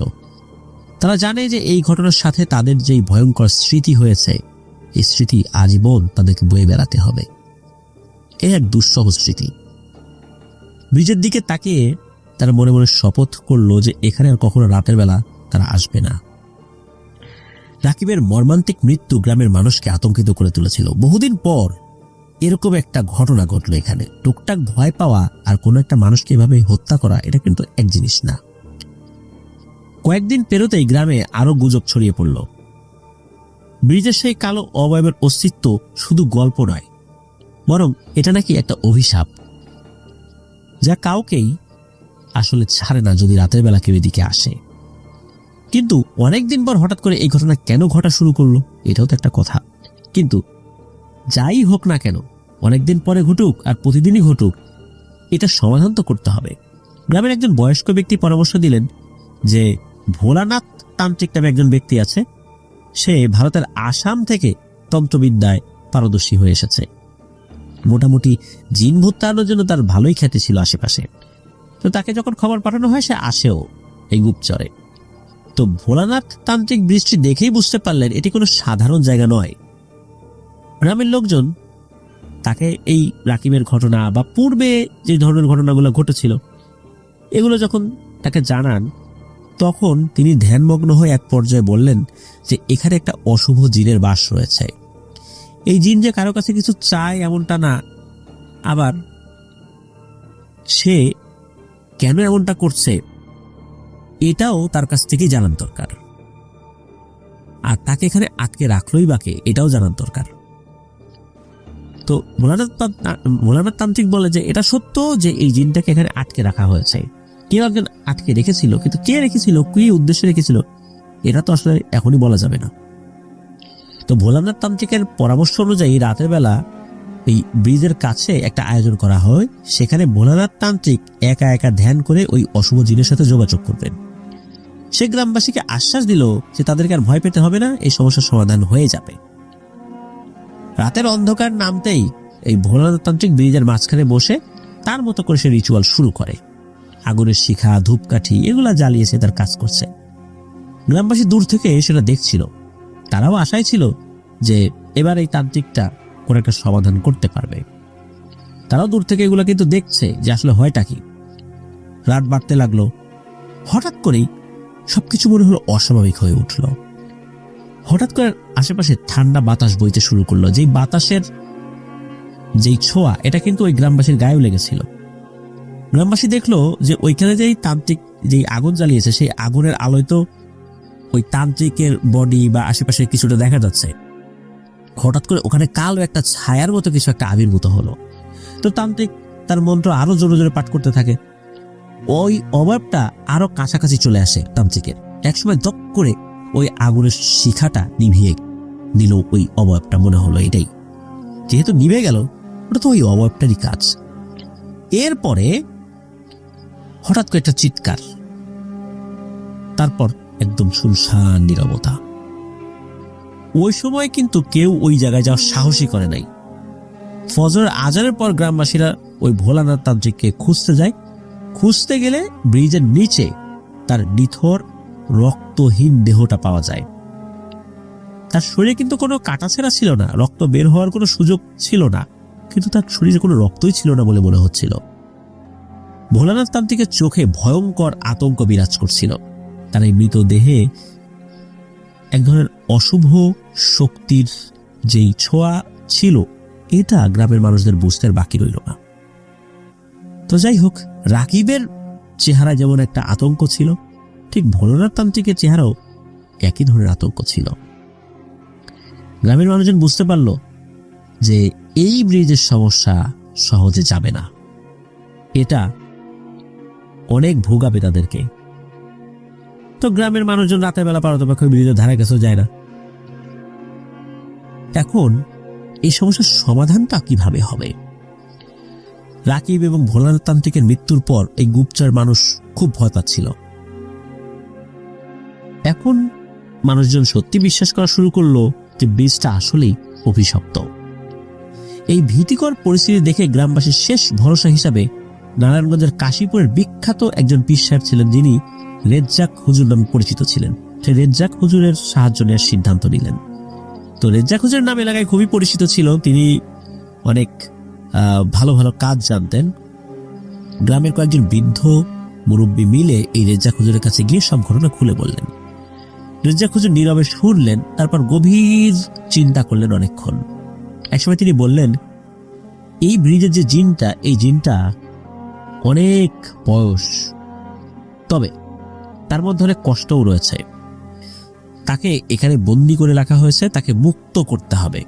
সে মুক্ত হয়ে চলে গেলে সে আর কারো কোনো ক্ষতি করবে না বলে আমার বিশ্বাস। আমি চেষ্টা করব তাকে মুক্তি দিতে। তো একদিন শুক্রবার সকালে রেজ্জাক হুজুর এই গুপ্তচর এসে পৌঁছান। তিনি গ্রামের মানুষের মধ্যে শান্তির একটা বার্তা দিলেন এবং বললেন, ইনশাল্লাহ আজ রাতেই এই অশুভ জিনের মুক্তির জন্য তিনি তদবির করবেন, কিন্তু রাতের বেলা যেন এই ব্রিজের কাছাকাছি আজকে কেউ না আসে, শুধু উনি ওখানে যাবেন এবং ওই জিনের সাথে উনি কথা বলবেন। তো গ্রামের লোকজন ভয়ে আতঙ্কিত হলেও তারা আল্লাহর উপর ভরসা করছিলেন যে এইবার হয়তো এই হুজুরের দোয়ার বরকতে এবং তার তদবিরে এই সমস্যার সমাধান হবে। লোকজন ওদিকে যায়ও নাই। রাত গভীর হতে শুরু করলো, চারদিক নিস্তব্ধ হয়ে গেল, আর এক শীতল বাতাসও চারদিকে বইতে শুরু করলো। গ্রামের মানুষজন দূর থেকে দেখছে যে রেজ্জাক হুজুর ব্রিজের মাঝখানে দাঁড়িয়ে আছে, তার হাতে একটা লাঠি। তিনি নীরবে বিড়বিড় করে কোরআনের আয়াত পাঠ করছিলেন। এতটুকুও কিন্তু গ্রামের লোকজন বুঝতে পারছিলেন, কারণ তারা দূরে ছিল, এটা সত্য, কিন্তু অনেক দূরে তা না, কিন্তু শুধু ব্রিজের একদম কাছে ছিল না। রেজ্জাক হুজুর একটা পর্যায়ে জোরে জোরে কোরআন তেলাওয়াত করা শুরু করলেন এবং খুবই একাগ্র চিত্তে খুব সুন্দর করে কোরআন তেলাওয়াত করছিলেন। চাঁদের আলোতে গ্রামের লোকজন দেখলো ওই যে কালো অবয়বটা ধীরে ধীরে এই রেজ্জাক হুজুরের সামনে এসে আবির্ভূত হলো। আগের বারও যেমনটা এসেছিল ওই ভোলানাথ তান্ত্রিকের বেলায়। তো রেজ্জাক হুজুর খুব শান্তভাবে উনি কোরআন তেলাওয়াত করেই যাচ্ছিলেন। ওই অবয়বটা আস্তে আস্তে রেজ্জাক হুজুরের দিকে অগ্রসর হলে তিনি আরো জোরে জোরে চিৎকার করে কোরআনের আয়াত পাঠ করতে লাগেন। হঠাৎ করেই ওই অবয়বটা একটা জায়গায় এসে থেমে যায় এবং বিকট করে চিৎকার করে বলে ওঠে যে, আমাকে মুক্তি দাও হুজুর, আমি এখানে বন্দী হয়ে আছি, আমি তো এদেরকে মারতে চাই না, আমি বাধ্য, আমাকে মুক্তি দাও, আমি আমার মতো করে চলে যাই। তখন এই শব্দটা, ওই জিনের এই কথাটা কিন্তু অনেকেই শুনেছিলেন। তো রেজ্জাক হুজুর ওই সময় চিৎকার দিয়ে বলে উঠেছিলেন যে আল্লাহর নামে আমি তোমাকে মুক্তি দিচ্ছি, তোমাকে মুক্তি দেওয়ার জন্যই আমি এসেছিলাম, তোমাকে মুক্তি দেওয়ার জন্যই আমি এখানে রুকিয়া করেছি। যাও, আজ থেকে তুমি মুক্ত, আর কাউকে কষ্ট দেবে না, তুমি তোমার পথে চলে যাও, তুমি তোমার আত্মীয় স্বজনের কাছে চলে যাও। এরপর নাকি ওই কালো অবয়বটা হঠাৎ করেই অদৃশ্য হয়ে গেল, মিলিয়ে গেল একদম বাতাসের সাথে। গ্রামের মানুষজন দূর থেকে তাকিয়ে এক ধরনের প্রশান্তি অনুভব করে যে যাক, এই সমস্যা আল্লাহ তাআলা সমাধান করেছেন। তো রেজ্জাক হুজুর ওখান থেকে উঠে চলে আসেন, রাতের বেলা গ্রামেই ছিলেন। গ্রামের মানুষদেরকে উনি বলেন যে এই সমস্যা সমাধান হয়েছে, এই জিনটা বন্দী ছিল, তাকে মুক্তি দেওয়া হয়েছে। কে বন্দী করেছে, কি কারণে বন্দী করেছে, এই বিষয়গুলো আমি জানার চেষ্টা করি নাই, ওকে মুক্তি দেওয়া হয়েছে, এটাই সবচেয়ে বড় কথা, তোমাদের আর ভয়ের কিছু নাই। তো সকালবেলা রেজ্জাক হুজুর সকলের কাছ থেকে বিদায় নিয়ে আবার কাশীপুরে চলে যান। তো এরপর থেকে ওই বৃষ্টি নিয়ে কোনো ভয়ানক ঘটনা শোনা যায়নি। আল্লাহর রসের সহমতে এই সমস্যার সমাধান হয়েছিল। নারায়ণগঞ্জের গুপচর গোদারা ঘাটে নাকি এই ব্রিজটা ছিল। লিসেনার্স, এটি ছিল ঘটনা। আসলে ব্রিজে কেন তাকে বন্দী করা হয়েছিল, কি কারণে, উদ্দেশ্যই বা কি ছিল, এই বিষয়গুলো আজও এক রহস্য। সব রহস্যের সমাধান আসলেই হয় না, আমরা সব রহস্যের সমাধান করতেও পারবো না। আর সব রহস্য, এটা সমাধান কি হবে, সব রহস্যের সমাধান, এটা আসলে জানার চেষ্টা করাটাও ঠিক হবে না। কিছু কিছু রহস্য সেটার রহস্যাবৃতই থেকে যাক, ওটা ওভাবেই থাকা। আমাদের সেটা নিয়ে খুব বেশি নাড়াচাড়া করতে গেলে বিপদও হতে পারে। যেমন এই রেজ্জাক হুজুর, উনি কিন্তু ওই দিনটাকে মুক্তি দিয়েছিলেন, কিন্তু অত বিস্তারিত মানুষদেরকে উনি বলেন নাই। হয়তো উনি জানতেন, কোনো কারণে জেনেছিলেন, কিন্তু সেগুলো মানুষকে ওইভাবে উনি বলেন নাই। যতটুকু বলার দরকার ছিল উনি ততটুকুই বলেছেন, যার ফলশ্রুতিতে বিষয়টা মানুষের মধ্যে এক রহস্যের জন্ম দেয়। প্রিয় লিসেনার্স, আমাদের আশেপাশে এমন অনেক রহস্যময় স্থান রয়েছে, ভুতুরে জায়গা রয়েছে, ভুতুরে ঘটনা রয়েছে। আপনাদের জানা সত্য ভয়ের ঘটনাগুলো কিন্তু আমাদেরকে আপনারা লিখে বা রেকর্ড করে ইমেইল করতে পারেন। ইমেল অ্যাড্রেসটা হচ্ছে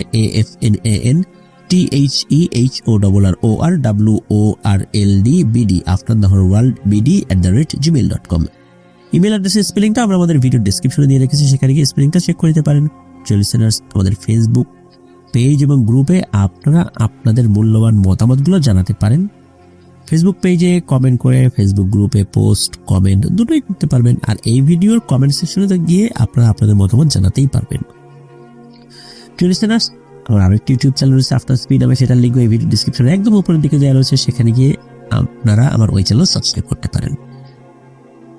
লিসেনার্স, আমি আবারও ক্ষমা চেয়ে নিচ্ছি আমার শারীরিক অসুস্থতার জন্য। আরো ভালো করে হয়তোবা এপিসোডটা আপনাদের সামনে উপস্থাপন করতে পারতাম, কিন্তু পারিনি। লিসেনার্স, নারায়ণগঞ্জের অনেকেই এখনো ঘটনা পাঠিয়ে যাচ্ছেন। আশা করছি সেই ঘটনাগুলো আমরা আমাদের রেগুলার এপিসোডের ভেতরে সেগুলো দেওয়ার চেষ্টা করব, যদি সেই ঘটনাগুলো সিলেক্ট হয়।